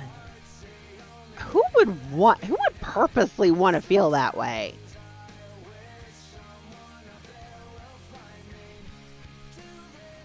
I was smoking 4 packs of Newport 100s every day for 3 years. Wow.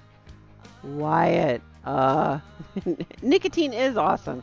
I'm not even going to deny that. It is. I don't know about that much nicotine. That's a lot of nicotine, Wyatt. But I mean, yeah.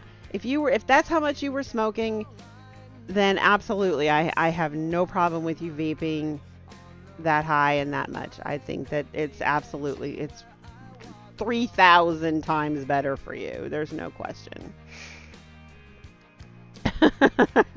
You're not the only one, Wyatt.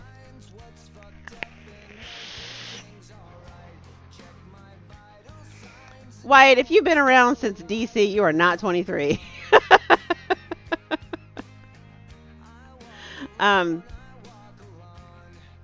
I know, right? Like, seriously, like, guys, I am. You like the Nick buzz when you started? I've been Nick buzz before. Ugh. Your head gets swimmy. Your stomach is nauseated. You feel like you're gonna throw up. And you just don't know what you can do to make it go away. By the way, drinking water. Oh, did you now? Well, you know what? And why it is, well, it probably was, but only for a year.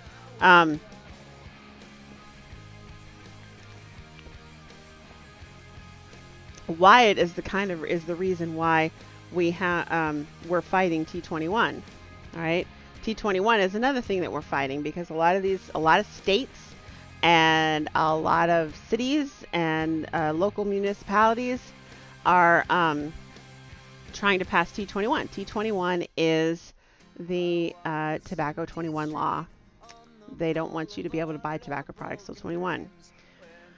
Well, having the law to buy tobacco products be at 18 has done such a good job of keeping teenagers from smoking that they figure they can stop them from doing it until they're 21. Not. Okay. Who started smoking as a teenager? I was 14. Right, RS. I was 14. Okay. Was it legal? Nope. Did I still get my hands on it? Yep. Started smoking at 16. I know. Well, I mean, it was, yeah, late 80s for me too. It was 87-ish, I think. Yeah, 87. I was 14.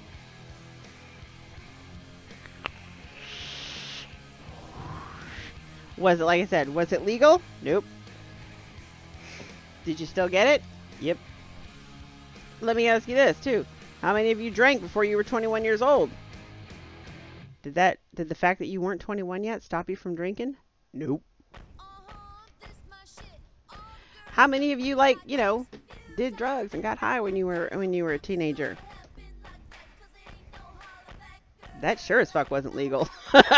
Not legal for anybody at any age. Used to stealing from mom and dad. You know what? I didn't. My parents were not smokers. I did not come from a smoking household. I hung out with a lot of druggies who did.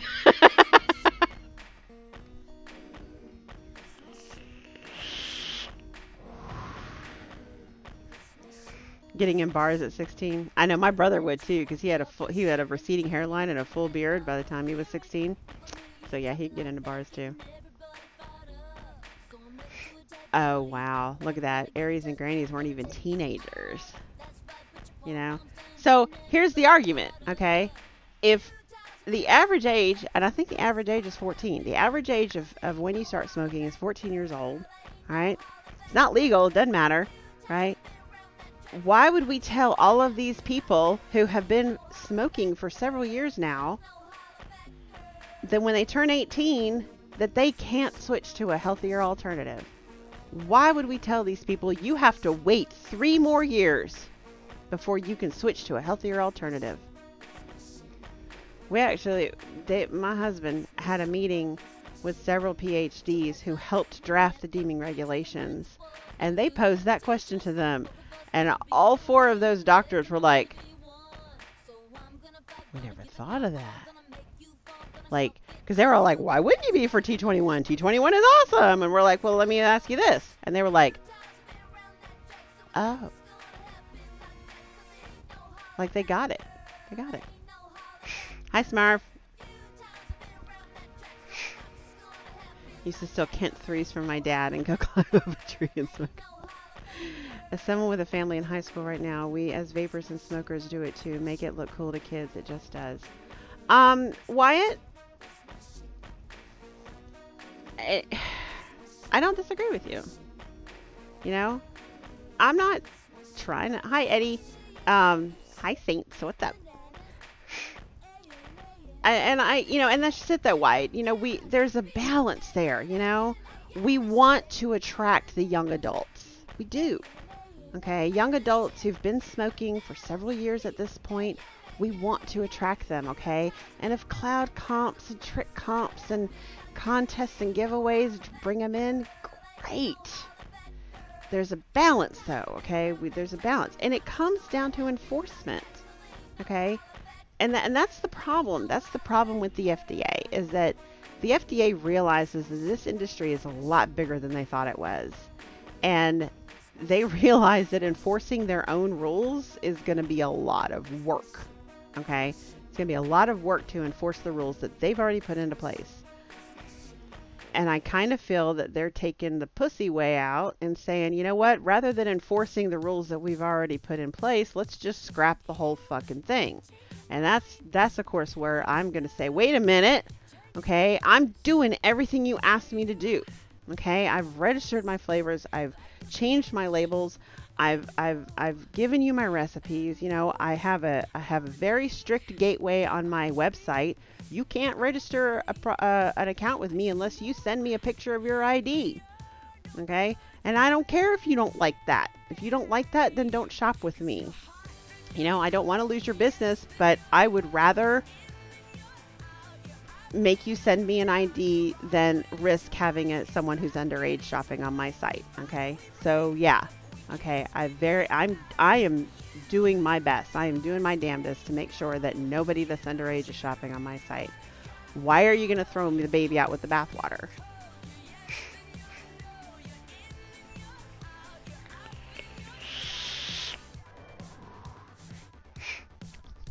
Now,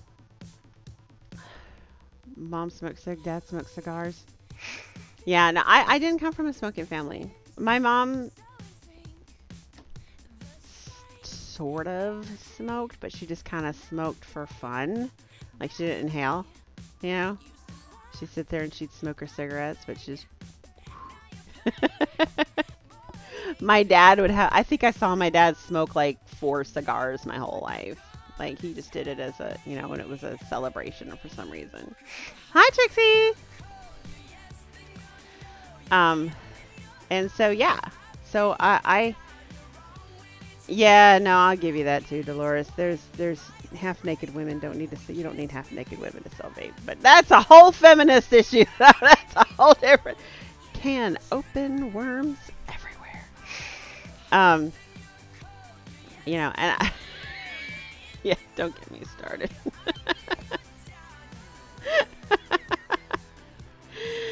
So, does anyone remember me saying last week something must be going on? Tons of sirens and trucks in Scuba Show. I wasn't there, but I believe you. To people my age is cool shit, but as anyone with younger siblings understands, your siblings will like and want to be a part of it too. And Wyatt, I do get that, actually. I mean, honestly, I get that because just because you're the big brother. Really, okay? You're the big brother, and they think whatever you do is cool. I'm a firstborn child, okay? My brother is 6 years younger than me, okay? Now, fortunately, he never picked up smoking, actually. But he understands the importance of vaping, which I think is cool. But yeah, no, whatever I did was cool, okay? You know, and he just wanted to be a part of that. My friends would come over and he thought that was cool, you know. I liked listening to, you know, 80s rock, you know, Def Leppard and Poison and Whitesnake and Guns N' Roses. And so he listened to the same kind of music I listened to. I mean, he was probably 16 or 17 before he actually started getting, you know, groups that he liked that I didn't already like, kind of thing, you know. It's just because you're the big brother and whatever you do is going to be cool to them.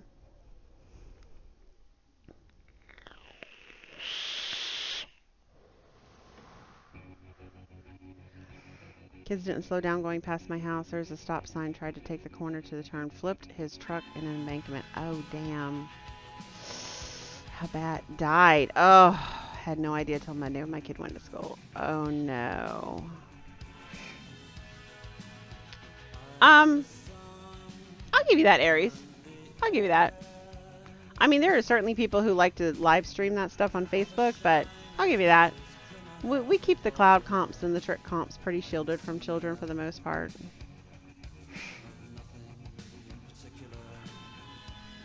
Hey, being under that line didn't make smoking cigarettes any less cool either. Or drinking, you know?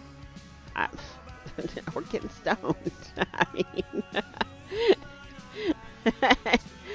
I know, I've been there. Been there, done that.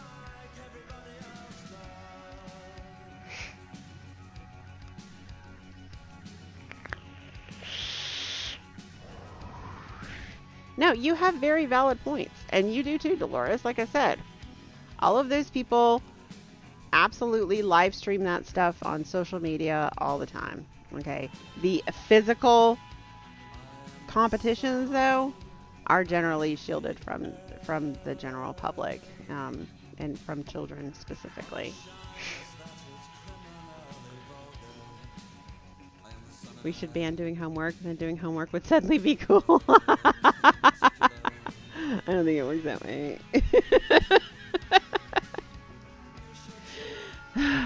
So, do you want to start casting again, Wyatt? You should get in touch with me. Did you ever cast? Is that what this is? Were you a caster at one point?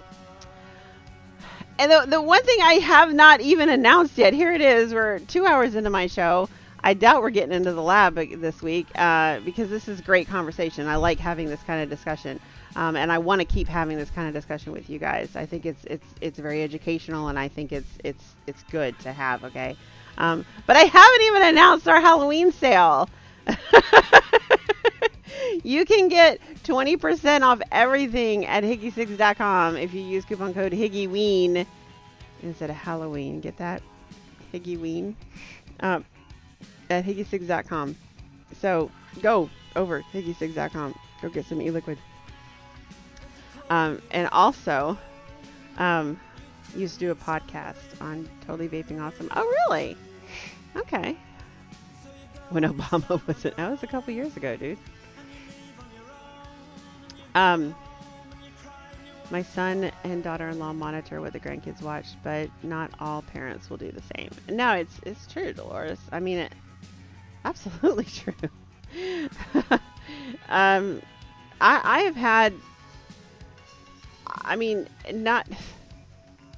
Look, the whole age restriction thing has completely gotten out of hand, and it is up to the parents, and they do need to do a better job. Okay.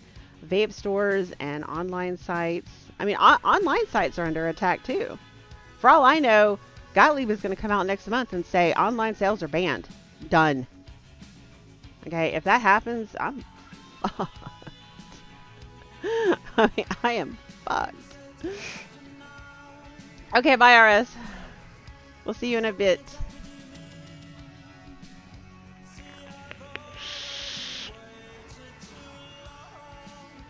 I know. Is it wrong that I've been vaping for 3 years and have never seen a cloud comp? No, it is not, Specto, at all. I hate them. I've only been to like 3, and they suck. Okay, they suck. Okay, particularly when you're not. I mean, I suppose they might.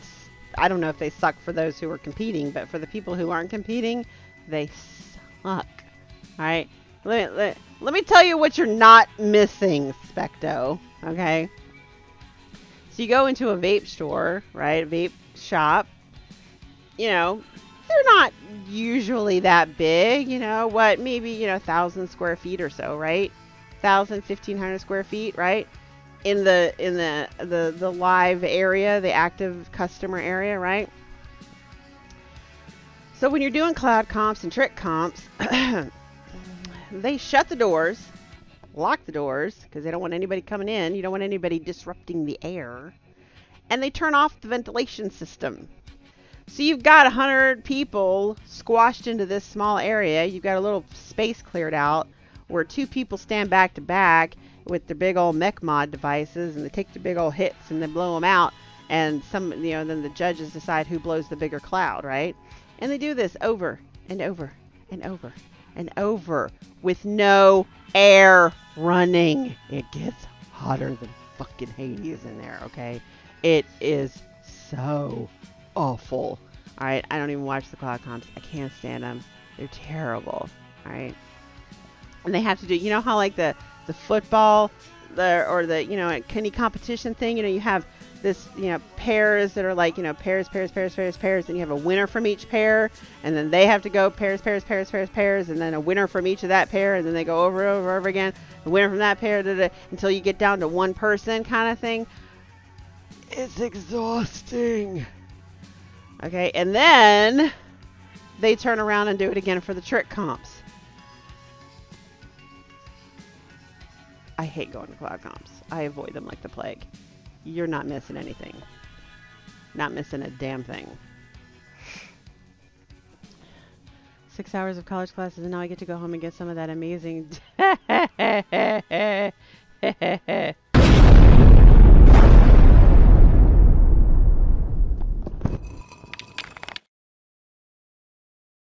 Key lime ice cream is mine.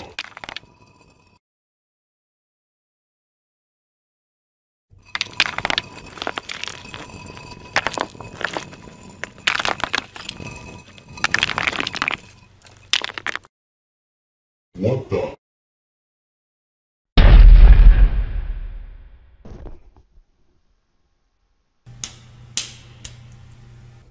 Where's that bitch now?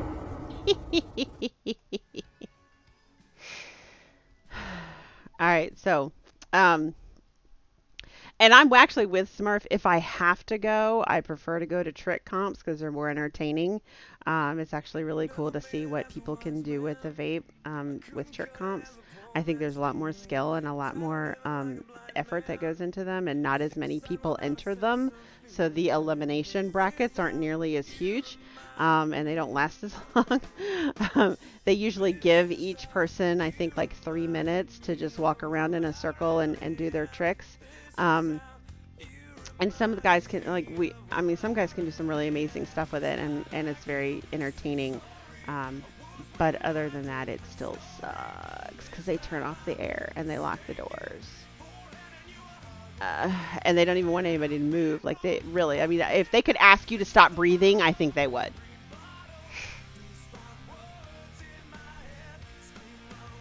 So, more than just waterfalls.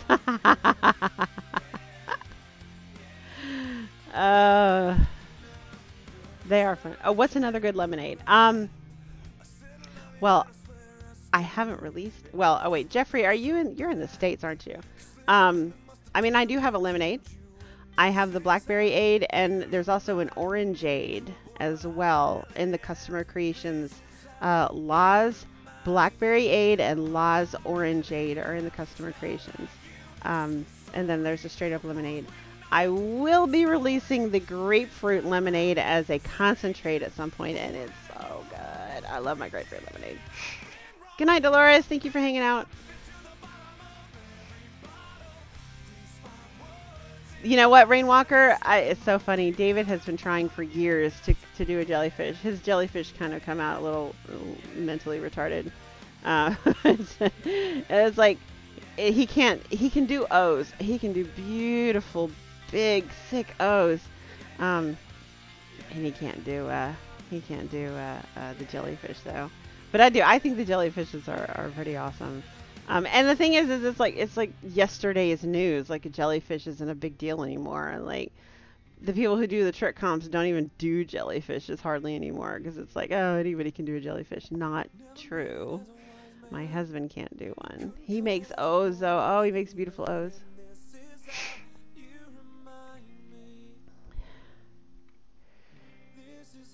Yes. We were talking about e-juice. The lemonade's on my site. I have a regular lemonade. I have a raspberry lemonade. I have Law's blackberry aid and Law's orangeade. Those are all lemon limeade based flavors. I think that's all I have though, until I release the grapefruit lemonade as a concentrate.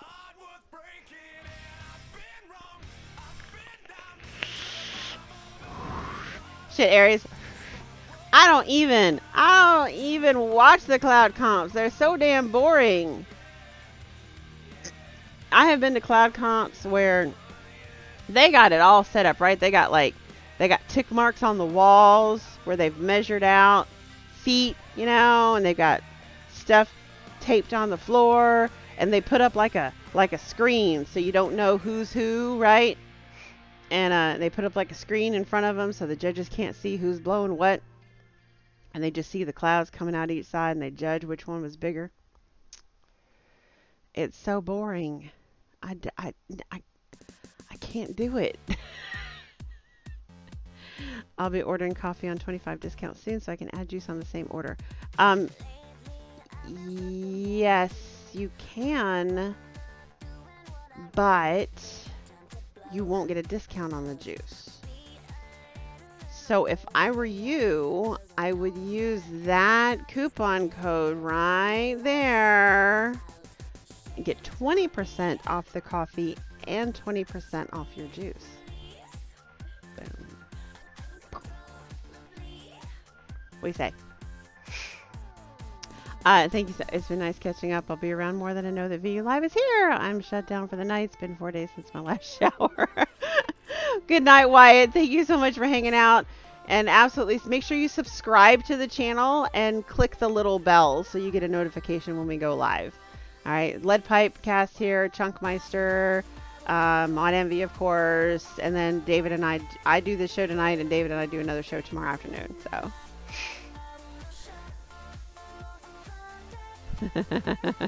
I know, right? 18 feet. That's pretty insane. You would probably wipe the floor with everybody that I've ever seen in a cloud comp. But they're so boring. I can't handle. I hate them so much.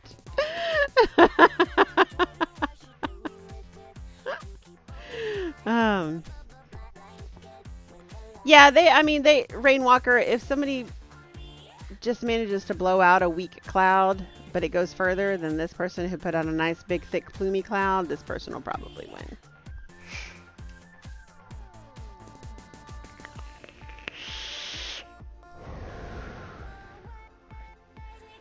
Oh, Aries, I can't even believe you've been to that many cloud comps. I'm serious. I can only think of 3. Yeah, I can only think of 3. And I was only there to see the trick part. I didn't care about the cloud comp part. If they did the trick part first, I left. I didn't even stay for the cloud comp. I'm glad you made it too, Trixie. Granny's was in a cloud comp. Where did she place? Did she place?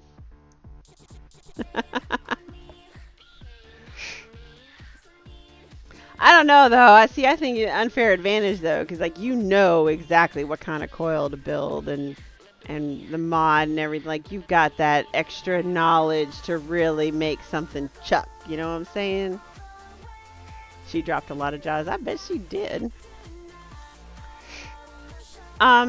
Miss Trixie, you can go to my website and get the Nichrome coils there. They are a Nichrome Kanthal blend. They are called the standard coils. If you look, there's a standard fused Clapton and a standard staggered fused Clapton, and those are available on my website.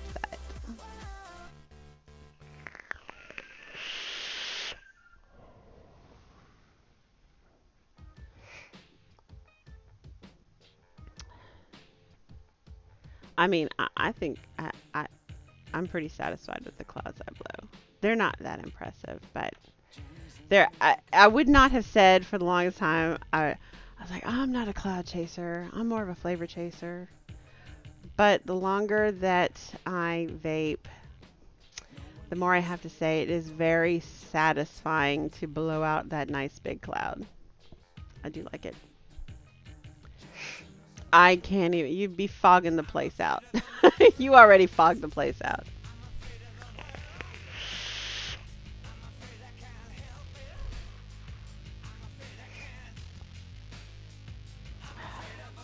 So does anybody else have any more questions about the FDA that I might be able to answer?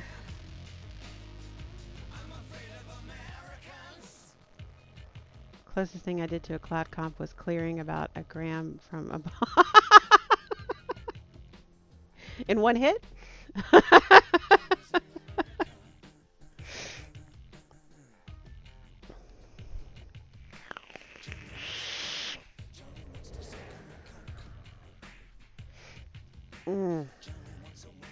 I need to change out my wicks too. I know we're not getting on the lab today, but I'm nicking myself out. In one hit, that's impressive, Rainwalker.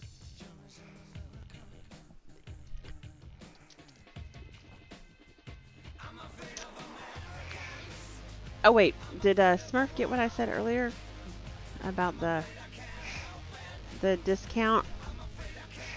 Yeah, Vaping Smurf, if you're still here,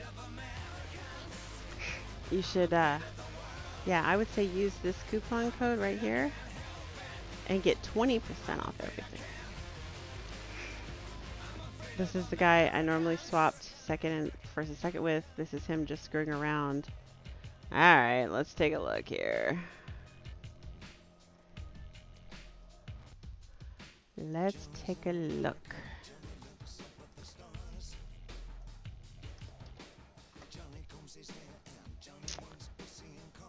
Oh my. All right. Let's show you guys.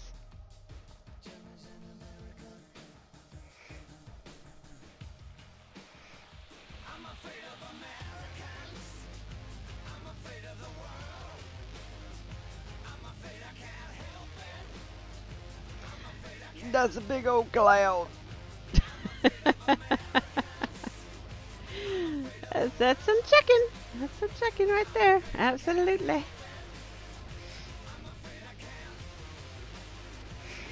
And I wish I could give you more of a definitive, like how much. I don't watch them. I don't know.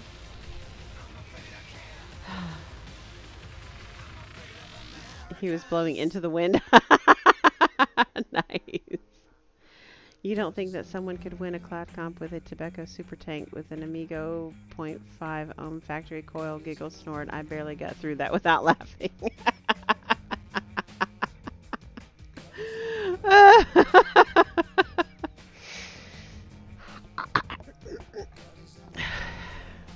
I'll stick with my device.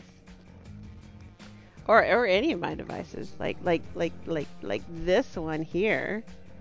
This is one that Miss Trixie sent me. See? Right there. It's so pretty. Poo drag. David uses his everyday mod is his Tempest. Absolutely. Love it, Miss Trixie. He loves it. And he's been using it every day now for how long? Like 6 months? And it does not look nearly as beat up as his other mods. That thing is holding up to some abuse, and I'm very proud of it, actually. That was an awesome, awesome gift. Thank you so much. He loves that thing. Absolutely. No, it's fantastic. You're awesome.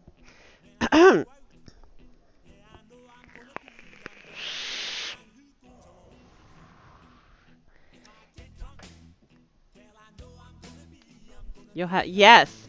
For those of you who might be interested, I'm gonna go ahead and put this out there. I said it on iVlog. Oh, thank you so much, Trixie.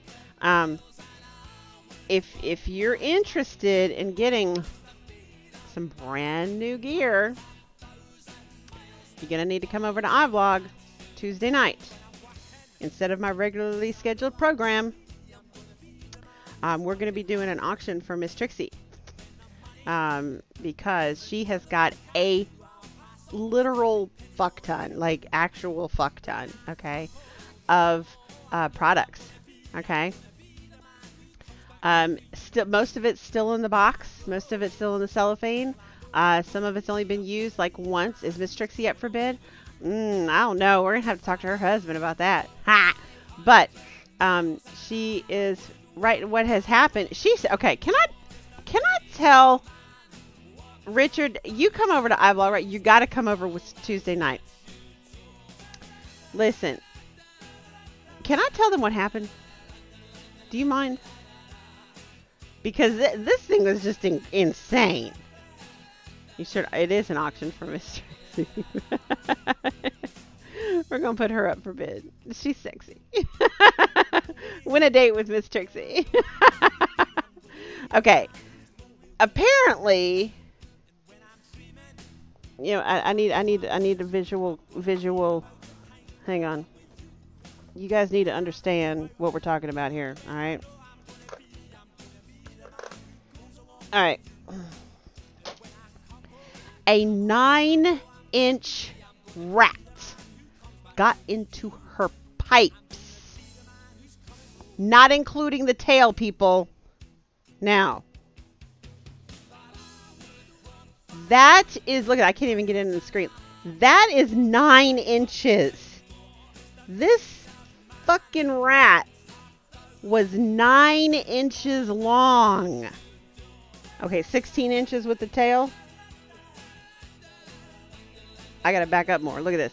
With the tail, that is 16 inches.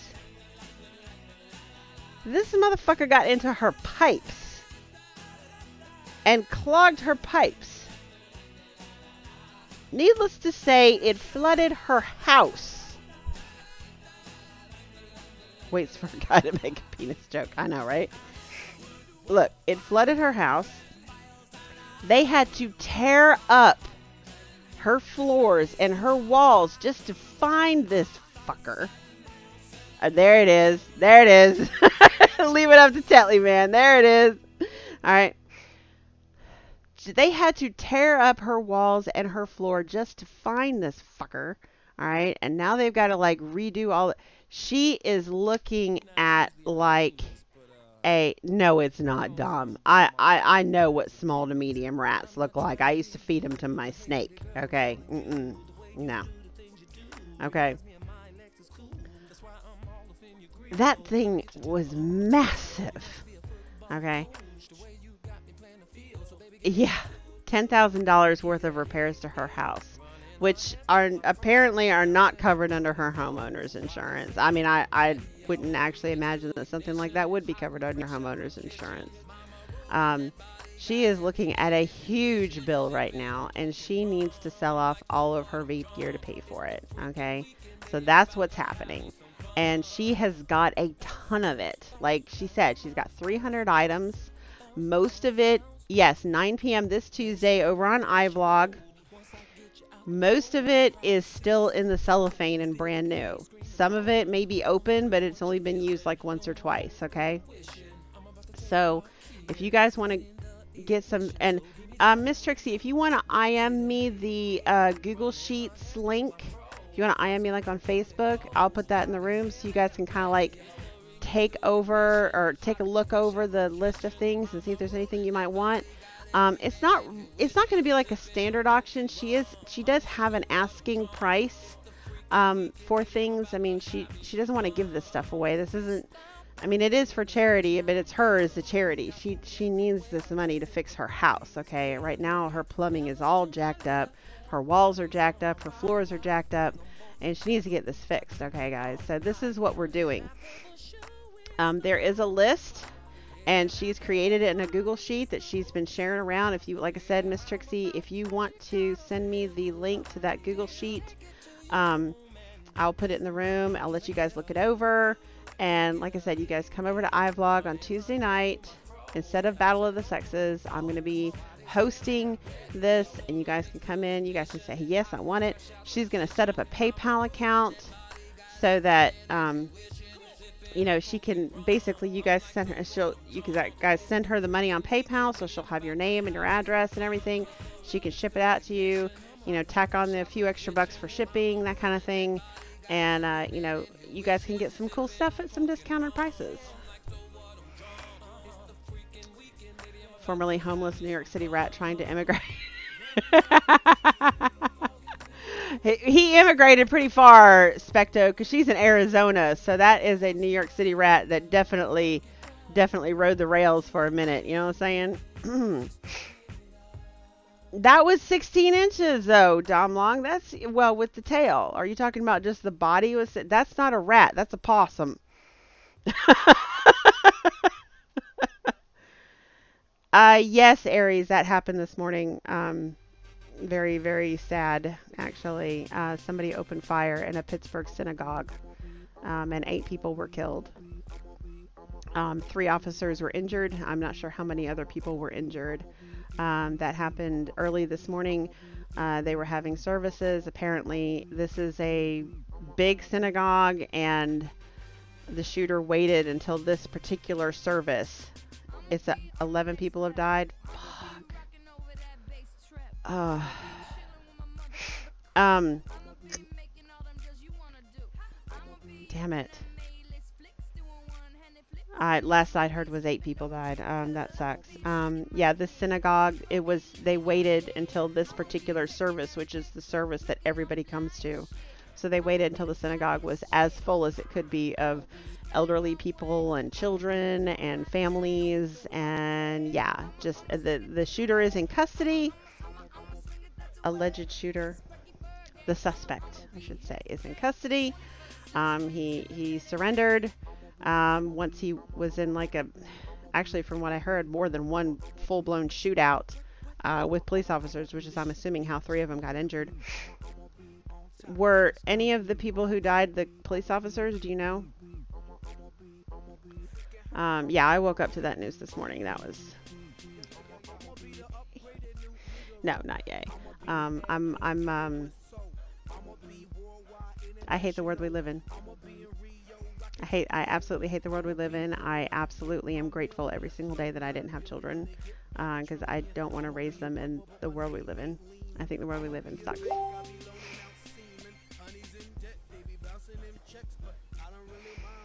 Oh, okay. I got a message from Miss Trixie.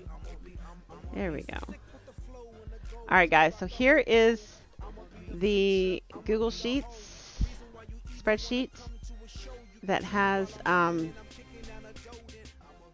all of the stuff that she has up for sale. If you want something beforehand, okay? If you want something beforehand, and if you don't know how to get in touch with Miss Trixie, get in touch with me, and I'll put you in touch with her. Or just, you know, or if you do know how to get in touch with her, maybe on Facebook or whatever. If you want to buy something beforehand, you don't have to wait. This isn't an event that you have to wait for. You can go ahead and buy it now. She's already sold a lot of things. Go ahead and buy it now. If you don't want to, you know, get into a bidding war with somebody and you want it now, go ahead and buy it now. No police killed. Okay. Not that it makes the 11 that were killed any better. It doesn't. But it's nice to know that the people who were there to stop him didn't pay for it with their lives. They have prices that are below current value and again lowered by me. All our deals. PME at VVU Spectovia with your PP info. Oh, at the Vaping Underground. Okay. Excellent. Awesome. No children. Okay, thank you. Good. That's good to hear. Not, like I said, not that it makes it any better, the 11 people who died, but it's always seems to hurt a little bit worse when a child dies from a situation like this. So yeah, if you get there you go. Facebook her at Miss Trixie, or email at aztrixie@gmail.com. If you want to purchase something beforehand, you do not have to wait till Tuesday. If you want something, go ahead and get in touch with her. She'll take care of you beforehand. I just thought that maybe a forum like this might help her move some of that stuff a little bit faster. Because right now she's just been sort of sending one thing out at a time, and I think this might help bring in a little bit more money, a little bit faster.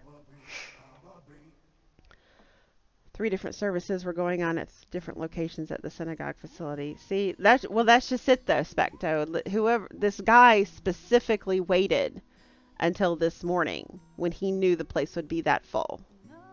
Like he knew that this was the time to hit it, to cause maximum damage. And he's just, I don't want to live in this world. I really don't. I think that it don't get me started. Like I said, I'm grateful every single day. I'm afraid for our children. I'm afraid for David's children. I'm afraid for my brother's children. I think they're going to grow up in a world very, very different from the one I grew up in. Well, David's children are already grown, but yeah.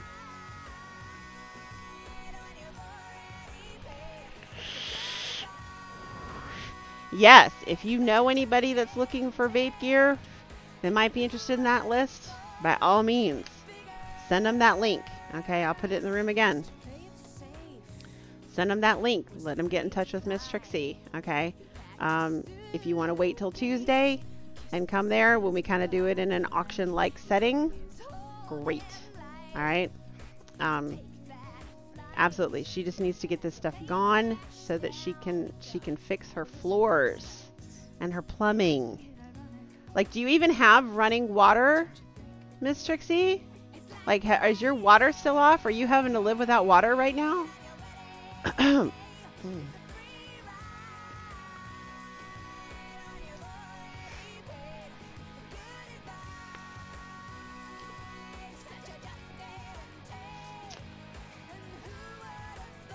Yep, there was the mail bomber the other day. I don't even know what I think about that one. I've been hearing so many conflicting reports about how that went down that I don't even know what I think about that one. Whoever he was or is, he's just a very disturbed individual. Oh, Dyer wants to know, is the 10K what you need or what you still need? Jeffrey, our very own Miss Trixie here had a horrible accident at her home. A giant sewer rat got stuck in her pipes and died, and it caused her house to flood. And they had to rip up her floors and her walls just to find the stupid thing. And once they did, now she's looking at a $10,000 home repair bill. So in order to do that, she is selling a literal fuck ton of vape gear. And I'm going to help her do that. I put the link in the room that you can look over. No water except in the tiny master bathroom. That, oh my God, that sucks. So this is the list of stuff she's selling. If you would like to purchase something from her, go ahead and get in touch with her. You can find her on Facebook under Miss Trixie, or email her at aztrixie@gmail.com. And or you can wait until Tuesday night and come over to the iVlog show, and I will be hosting sort of an auction type deal where we can try to move some of this stuff for her, because she's facing like a $10,000 home repair bill. So yeah, Jeffrey, if you're into it, I know. Hi, D. Millen. How you doing, sweetheart? Did you hear? I mean, I don't mean to like change topics really fast, but D. Millen is one I've been wanting to tell, actually. Hopefully this week I'm going to have the time to do it. I'm going to sit down and I'm going to create a new category on our website called DIY supplies. And you'll be able to get concentrates from us. What do you think about that? You don't even have to mix them. Just straight shot. You know, like Pegasus tears. Or Nilla nuts. Or like my Earl Grey tea.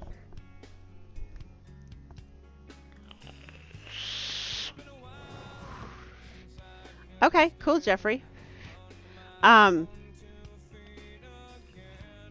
What time is it on Tuesday? 9 p.m. Eastern.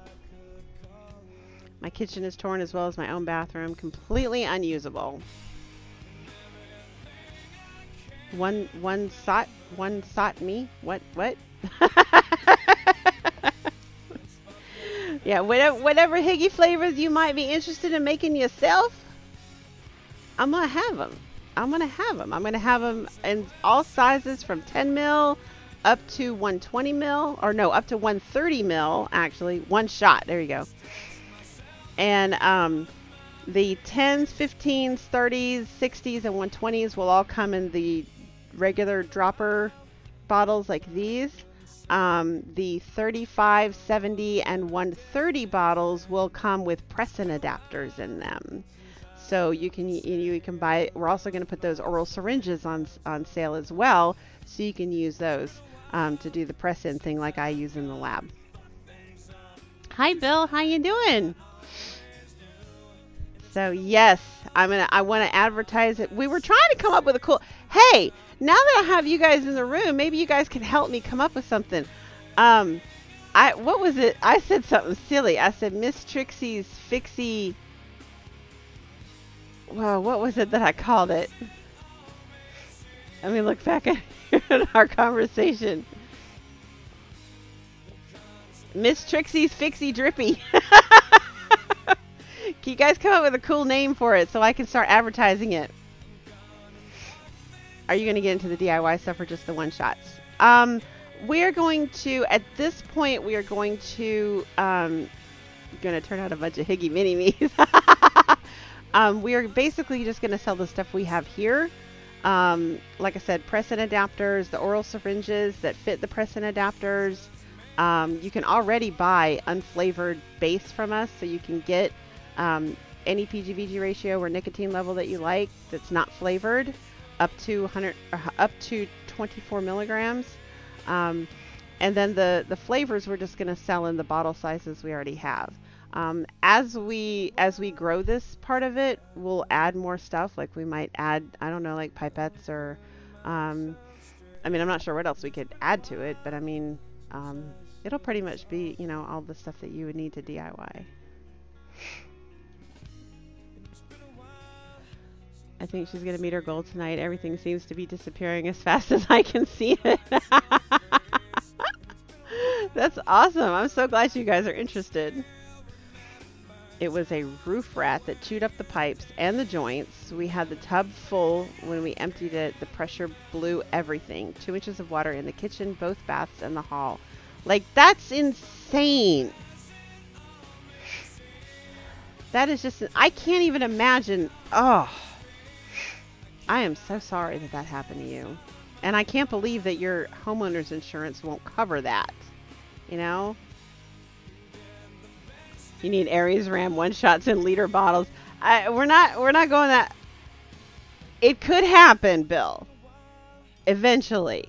Okay, not yet. We're not prepared to dip into our flavor stock that much, okay, to start selling liter bottles. We will be going up to 130 mils though. For those wanting quick math, 150 ml concentrate for 1 liter, 18 mils. Yeah. 150 mil is what you would use in a liter. 18 mils is what you would use in a 120. Yes, absolutely. Aw, do you have a GoFundMe, Miss Trixie? So Jeffrey's wanting to help. That's awesome. I did that to my living room 2 years back, except rust, not rats. It sucks. Oh my gosh. I just can't believe that your homeowner's insurance isn't going to cover it.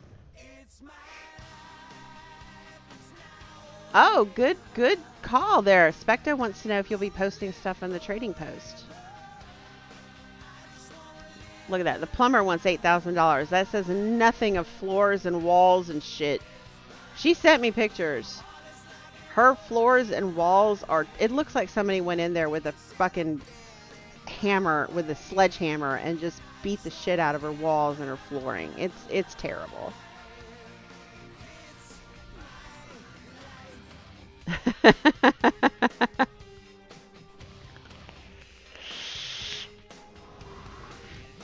Homeowner's insurance didn't kick in for my pipe burst a few years ago. I still don't have all that fully repaired.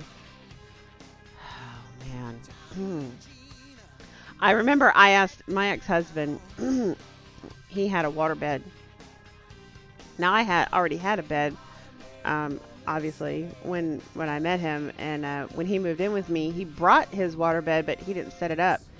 And then he decided, because I got up earlier than him. He works at a tattoo shop, and he didn't go in until like 11 o'clock. And I had to go in at 8. And so he didn't like the fact that I wanted, you know, when I got up, I'd turn on lights and I'd run my hair dryer and I'd, you know, whatever. And he's like, I need someplace to go where I can go back to sleep. So he decided to build a man cave, right? And the man cave is actually the room that my mom's living in now. And he decided to put up his waterbed. Now, you know, you see waterbeds look, you would be really surprised if you knew how most waterbeds are put together. Okay, I mean, sometimes you see the really nice big wooden ones that have like the big, really sturdy wooden frame and everything, and those look really super sturdy and all. But you would be surprised if you knew what's underneath. Actually, I was amazed. Okay, this thing, it had, first of all, the frame was just particle board, right? And so it had the stand that, you know, you had like a square part or rectangular part underneath it was the stand, and then you had a bigger rectangle that sat on top of it, right? There is literally just like a piece of cardboard. I mean, it was more than it was stiff cardboard. I mean, it was maybe it's like really thin particle board, I guess, right? In the center of the stand, the bottom part, there was like another piece that was just like an X that was used as support for the middle. That was it. Like, that was it, right? This is a queen size waterbed, right? Now, I'm not sure how many gallons a waterbed, actually, you know what, let me just Google that. How many gallons does a queen size waterbed hold? 235 gallons. Okay, 235 gallons times 8, which is how much a gallon of water weighs, 8 pounds. That is almost a ton. It's 1,880 pounds. That is nearly a ton. Okay, that is 110 pounds less than a ton. Okay. Now, I never had a waterbed before. All right. So yeah, okay, high density fiberboard. Okay, but basically, I mean, the base of this thing was just very flimsy. All right. And like I said, on top of that, the only thing that was supporting the center of the waterbed was just this X. It was just like two pieces of cardboard that sat together like this, right? And so, no, this was a full motion waterbed, actually. It didn't have, it was a full motion waterbed. Anyway, all right. So, that's almost a ton. And I started getting a little nervous. I'm like, that is a lot of weight on the second level of my house. I mean, I just started having these visions of the whole fucking ceiling caving in into my, I mean, it was above my dining room, so it's not like but still, I just had visions of the ceiling caving in because there's literally a ton of water sitting on the second floor of my house. You know, I mean, my house is very well built, don't get me wrong, but that's a ton, a literal ton of water. And so I called up my homeowners and I'm like, when we're done with the FDA, we're going after Miss Trixie's insurance agent. So yeah, I called up my my homeowner's insurance and I'm like, okay, I need to ask you here. I'm like, if I put a waterbed in my house and something happens, will you cover it? And she was like, yeah. And I'm like, no, seriously. She's like, what do you mean? Are you afraid of it breaking and flooding your house? And I'm like, okay, well, that's one thing. But I'm like, what if it literally falls through my ceiling, like the floor and the ceiling, and lands in the, you know, the ground floor of my house? She's like, no, we'll cover that. And I was like, okay, you said it. Now I'm going to hold you to it. It didn't happen. It didn't happen. It was fine. And I never even, and there was never a problem. It was totally fine.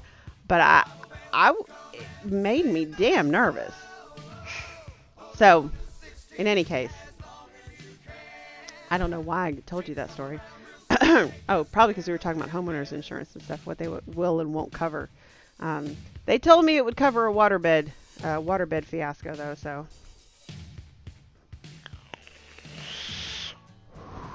It should have had 2 X's under it. Nah, his only had 1. Just 1 right in the center. Boom.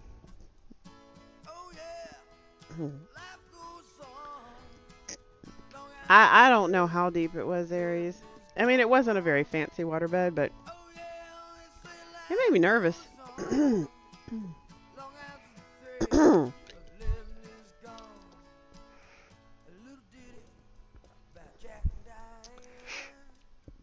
Floors have to hold up to big people and more than one at a time. Dyer, this was a ton. Okay, it was a ton in a 5-foot by 6-foot space. Okay, there were no, you know, there was no supporting poles underneath it or anything. It was in the corner of the room, and you know, it's not like there was a load-bearing wall underneath that area. It was a 5-foot by 6-foot area that had a literal ton sitting on top of it. That's to say nothing of the rest of the crap I have in my the second level of my house. You know, I mean, I have other beds and dressers and clothes and closets and people and, you know, shit, you know, I've got stuff, you know, washer and dryer and shit, you know, I mean, like, I have shit upstairs. Don't forget burping and treating day of each month. I hated the most. I don't even know if he did that. I know he threw water conditioner in it sometimes, but I don't know how often he did it. Don't forget, most floor joints are rated over 100 pounds per inch. Pounds per square inch. Well, I mean, that's what I say. It was never a problem. Nothing ever happened. I just got really nervous, because I mean, what the hell am I gonna do if this thing falls through the floor? Maybe my house isn't built as well as I thought it was. I don't know. So yeah.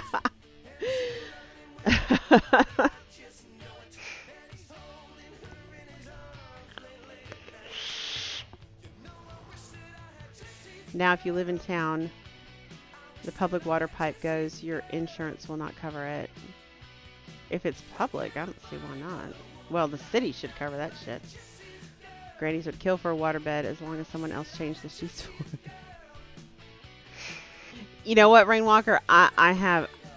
Well, I really should have realized a long time ago that my mattress was just too old. I bought a mattress when I bought my house. I've been in my house for 22 years. And it was a nice nice mattress. It was one of those. It had the extra cushiony stuff on top. I can't. Not memory foam. This was 22 years ago. Memory foam hadn't been invented yet. But the mattress, it takes a beating when it gets used every single night, right? And I just did not realize how bad my mattress had gotten. And I mean, I was having horrible back pain. I mean, horrible back pain. Because one of my problems is I don't move a lot when I sleep. I'm not a thrash around person. Okay, I will often wake up in the exact same position I fell asleep in. And as you get older, if you stay in one position for 8 hours, you get pretty fucking stiff. Okay. Well, add on top of that, being on a poor mattress, your spine is misaligned, your hips are misaligned, your shoulders are misaligned, whatever. And I mean, I would just wake up in just horrible, horrible pain. And it would often take me about 30 minutes. Because I mean, once I started moving, I'd be fine. But it was that initial moving that it was so painful. And David was having a hard time watching me just be in so much pain every single morning, not being able to move. And so I'd have to move a little bit, move a little bit, move a little bit, just to sort of loosen things up so I could get up and move around. And he hated it so much. So one Christmas, it was the first Christmas after we were married, actually. He ordered a memory foam mattress. Really nice one, nice thick one, like 12 inches, 12-inch memory foam mattress. Got the platform and everything for it. And it was so funny, because I mean, he had been, watching me struggle every single morning since we've been together, and so he brought it in, right, and it's all compressed. They vacuum pack that shit until it's like this thin, right, and they roll it up and they put it in a big tube and they send it to you. And so he presents it to me for Christmas, right? And I literally just went forward and just hugged it. I was so happy to get it. So we dragged it upstairs, and there's very specific instructions on how to unpack it, right? Because they said, okay, look, you got this outer sort of burlap bag that it was in, right? Take that off. They said, no, there's 2 layers of plastic underneath it, right? There's one layer that you want to take off first, but don't cut the second layer, because as soon as you cut the second layer, it's going to start expanding, right? They said, cut the first layer first, roll it out flat, and then cut the second layer so it can expand. And so we got the bag part off, and then we're starting to cut the first layer to lay it out flat, and I accidentally cut the second layer a little bit, and it started to expand, and I'm like, hurry up, so we're rushing around trying to get the first layer of plastic off so we can start getting the second layer of plastic off while it's expanding, right? And I was like, I'm standing at the foot of the bed, and I'm pulling plastic off, and I was like, get that stuff up there. So David literally jumps up and takes a flying leap across the bed, right, and lands at the top of it to grab the plastic at the top, and it's already expanding at this point, right? And he lands on the bed, and he grabs the plastic at the top, and he goes, oh.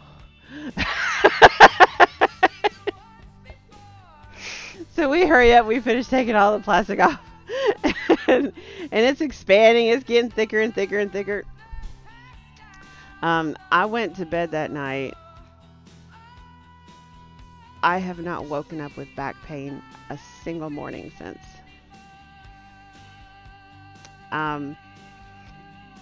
It's not one of, well, you know what? We'd have to check and see. I don't know if it does have, I will say, it, like, basically in the two spots that David and I lay, and we've rotated it a few times, but the two spots that David and I lay have gotten a little bit saggy.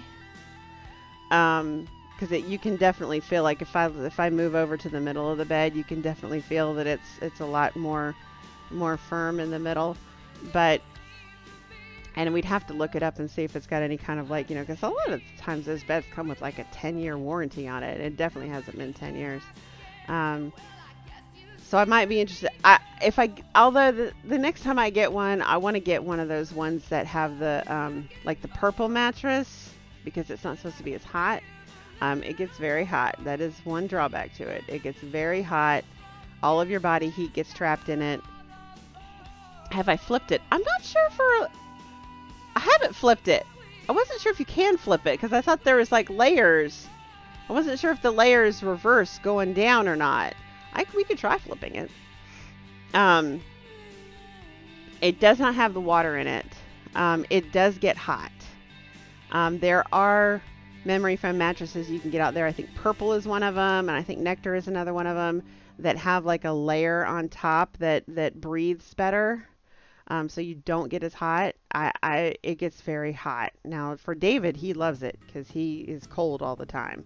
And I'm over here in my menopausal hot flashes going, get the fuck off me. And I don't sleep with anything but a sheet because it just, oh God, it gets so hot. Unless it has a pillow top. No, it does not have a pillow top on it. We'll try flipping them. We'll try flipping it. That would be worth trying out. You hate that you, oh, okay. No, I have not, I mean, I still wake up stiff because I don't move. And when you're on a memory foam mattress, it's actually harder to move when you're asleep because you sort of, over the course of the night, you sort of sink into it a little bit. So moving is actually kind of a chore. But if you have back problems or back pain, oh my God, you need to get a memory foam mattress. They're so wonderful.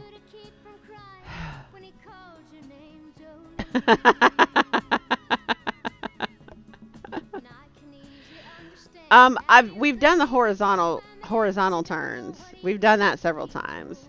And I mean, but this was the mattress is 5 years old at this point. So,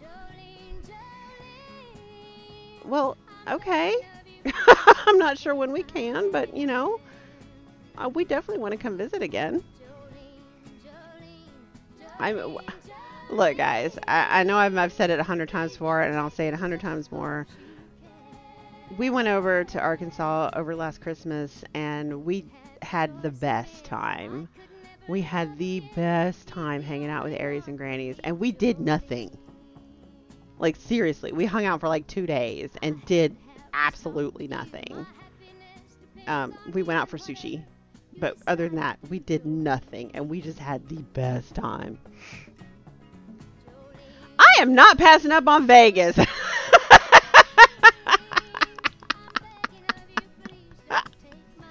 I'm not no.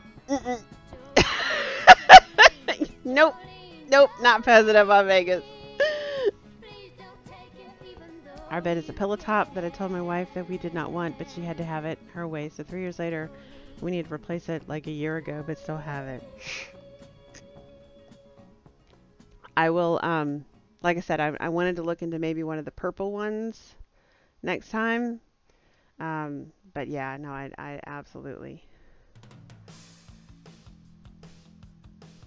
Oh yeah, what makes sense. I'm not passing up on Vegas. Look, I'll point this out. Guess where I'm going to be in December? Guess where I'm going in December?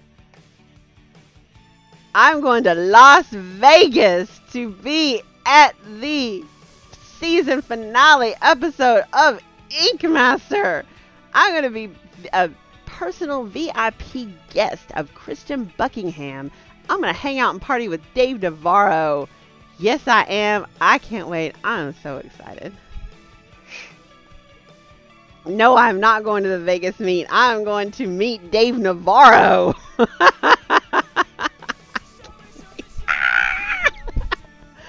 I'm a big Ink Master fan. Love Ink Master.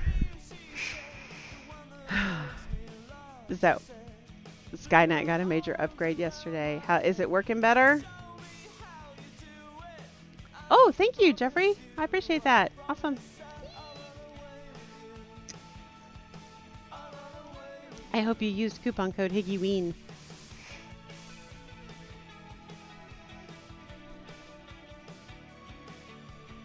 All right, so guys, I really love it when we have these chats, actually. I really love, you know, the electrical wires that run in your walls. Yeah.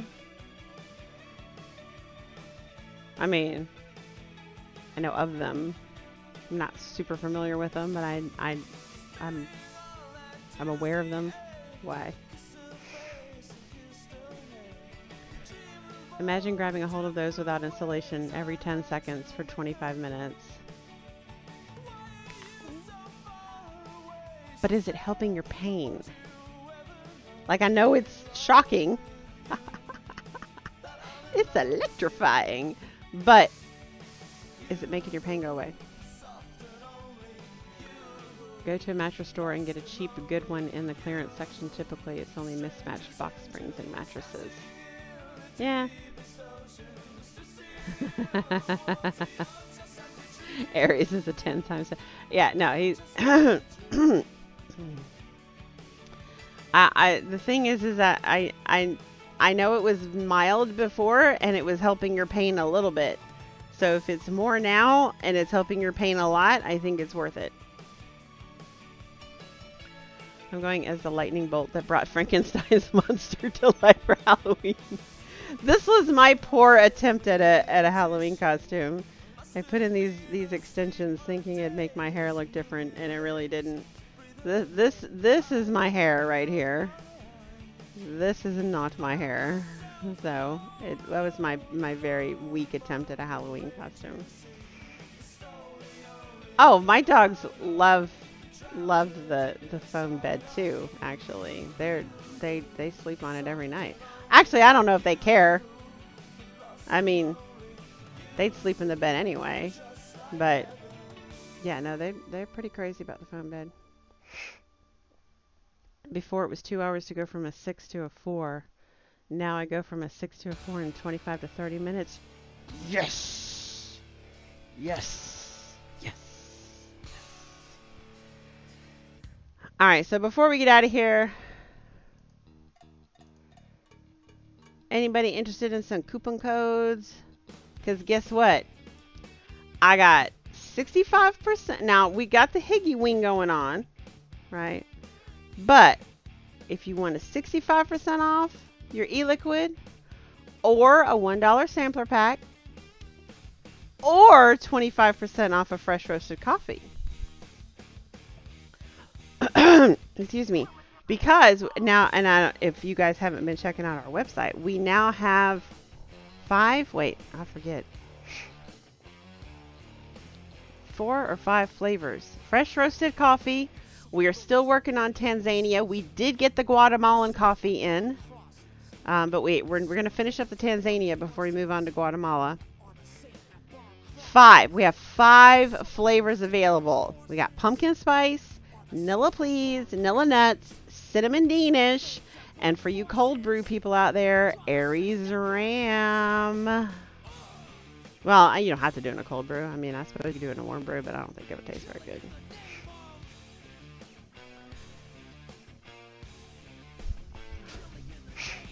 So, doesn't drink coffee, but heard you have some awesome flavors. Thank you, Jeffrey. No, Miss Trixie, we can't. We haven't. We want to. That's on the to-do list, but that's going to require manufacturing that we're not prepared to get into yet. But you can always pick up an Eco Brew cup and brew it yourself.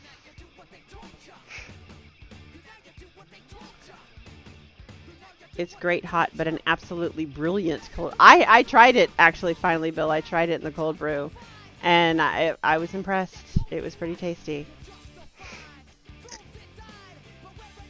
Well, Richard, you should use the one you have. I would imagine I need to extend it at this point. Mm.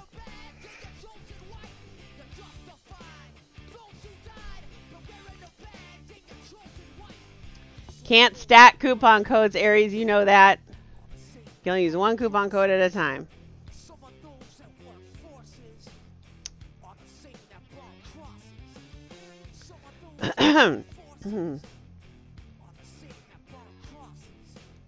But yeah, Miss Trixie, there are they're called Eco Brews. It's basically a tiny little, it's a K-cup, but it's just made with a screen in it. You fill it up with coffee, make your own. What's Dave about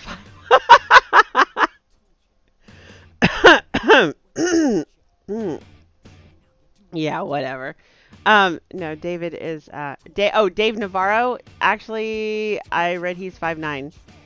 Yeah, he's not a tall dude. He's a short guy. You can make the disposable ones, fill them and ship them. Oh, you got it last week? Oh, cool. We should use it first.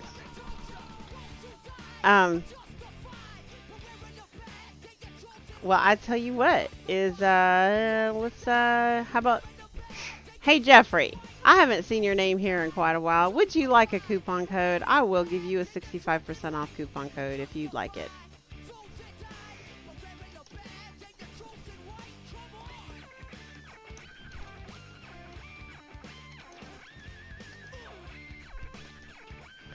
The Higgy Wing code is good until through November 2nd. We're going to run it for 1 week. What's November 4th? Something's happening November 4th. Oh, that's right. Our GSFA meeting is happening on November 4th. Oh, it's on its way, Bill. Sure. How about you? Okay, ZK Hydro. What would you like? 65% off, $1 sampler pack, or 25% off coffee?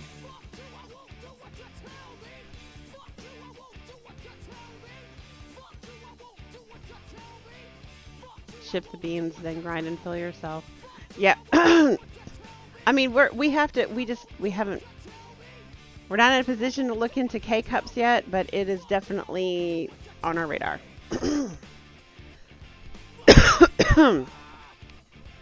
I'm doing okay. My throat's a little dry. I've been talking for like 3 hours straight now.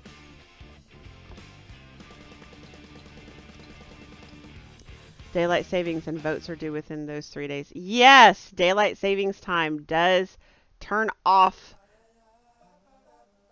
No. Yes. Wait. The UK is doing it tonight, or already did it actually, I should say. The UK just did change their clocks. What is it? It's 10 o'clock here, so it's 3. So the UK just changed their clocks already, but we don't change ours until November 4th. It's so confusing when we don't do it at the same time.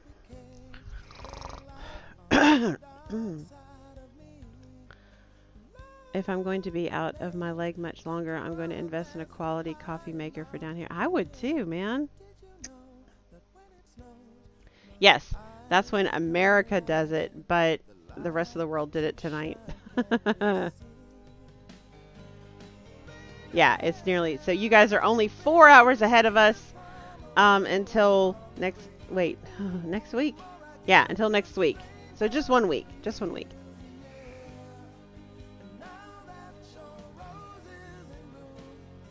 Was it W? I didn't remember who did it. So, ZK Hydro, if you wanted a coupon code, you need to speak up and tell me which one you want, dude. I said I'd give you one.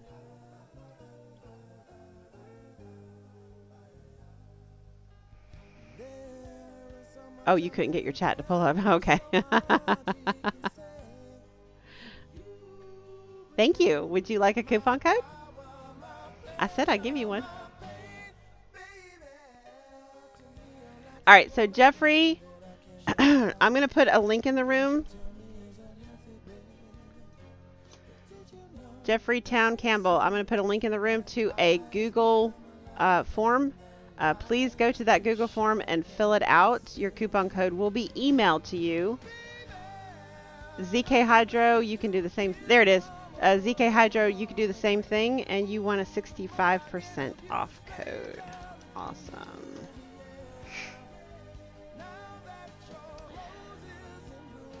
Will it be 2 hours when it... Oh, how does TFF UK edition work then? It sucks, actually, and it's always confusing to me. Okay, so...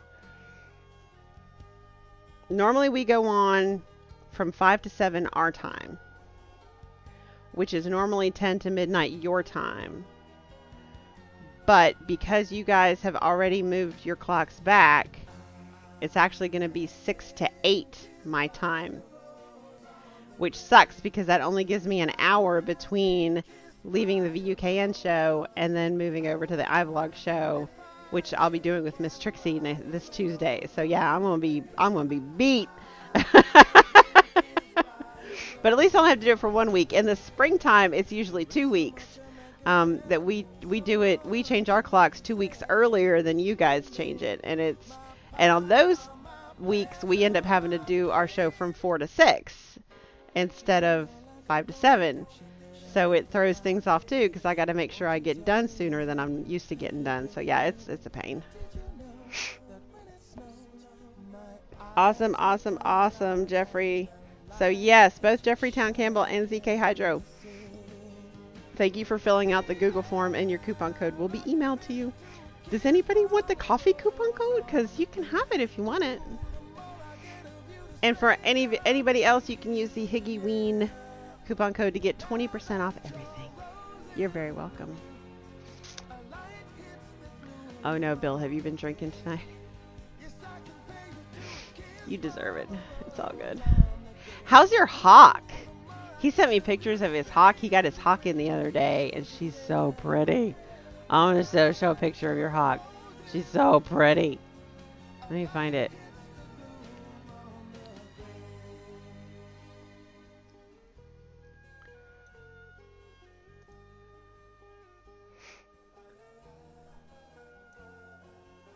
There's our conversation. You got to see this, guys. She's so pretty. Oh, wait. You know what? I should go back to messaging.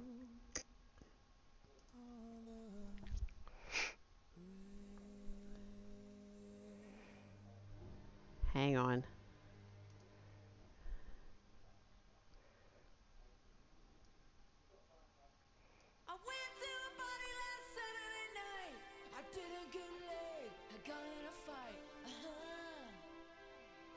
There it is. Okay. Here she is.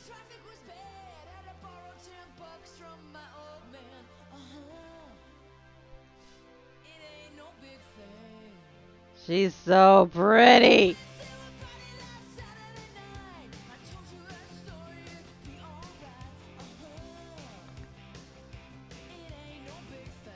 Look how pretty she is. Oh my gosh, I'm so jealous. I thought she looks like an eagle to me. I mean, I guess I know hawks and eagles are, well, not really similar, but I mean, just that, the beak and the hook on the end there, that looks like an eagle to me. She's so beautiful. I'm so jelly.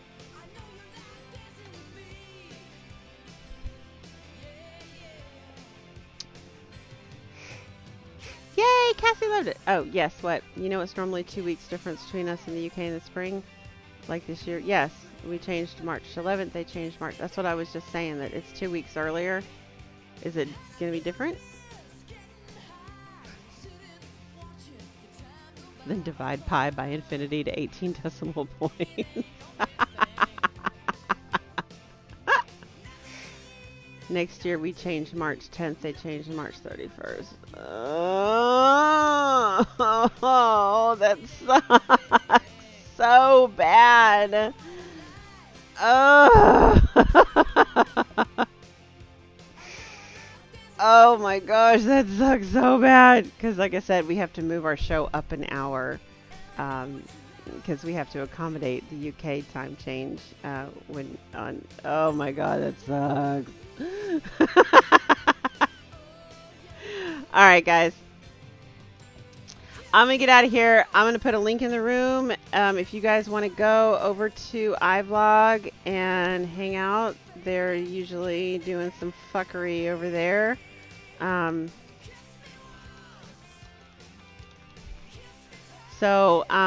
I'll pop on over there and say hi to everybody as well. So thank you so much for hanging out tonight. I hope I was informative. I hope you learned something, and I hope I was entertaining and made you laugh a little bit as well. So stay strong, advocate, go out and vote. Go out and vote on Tuesday or next Tuesday. You can vote early too. Go out and vote. All right, vote. Make sure that you know who you're voting for and that they support vaping. Okay. Don't automatically assume it's a red wave or a blue wave. You need to do your research. Go out and vote. All right, it's very important that we keep vaping alive, and you're going to have to vote people in or out of office to do that, okay? All right, guys.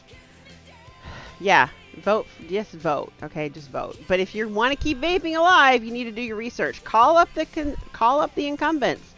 Call up the whoever, whatever the words I'm looking for. Call up the people that are running. Find out their stance on vaping. All right? And tell them. This is your vote. All right? Vote. And anything else you're concerned about, of course. You don't have to be a one-issue voter. All right? But if you want to say vaping, you're gonna have to do it. Don't vote, can't bitch. Yep, there you go. All right, guys. You have a great evening. I love you all, and I will see you tomorrow from 4 to 6 right here on VU Live for Trench's Funny Farm. Good night.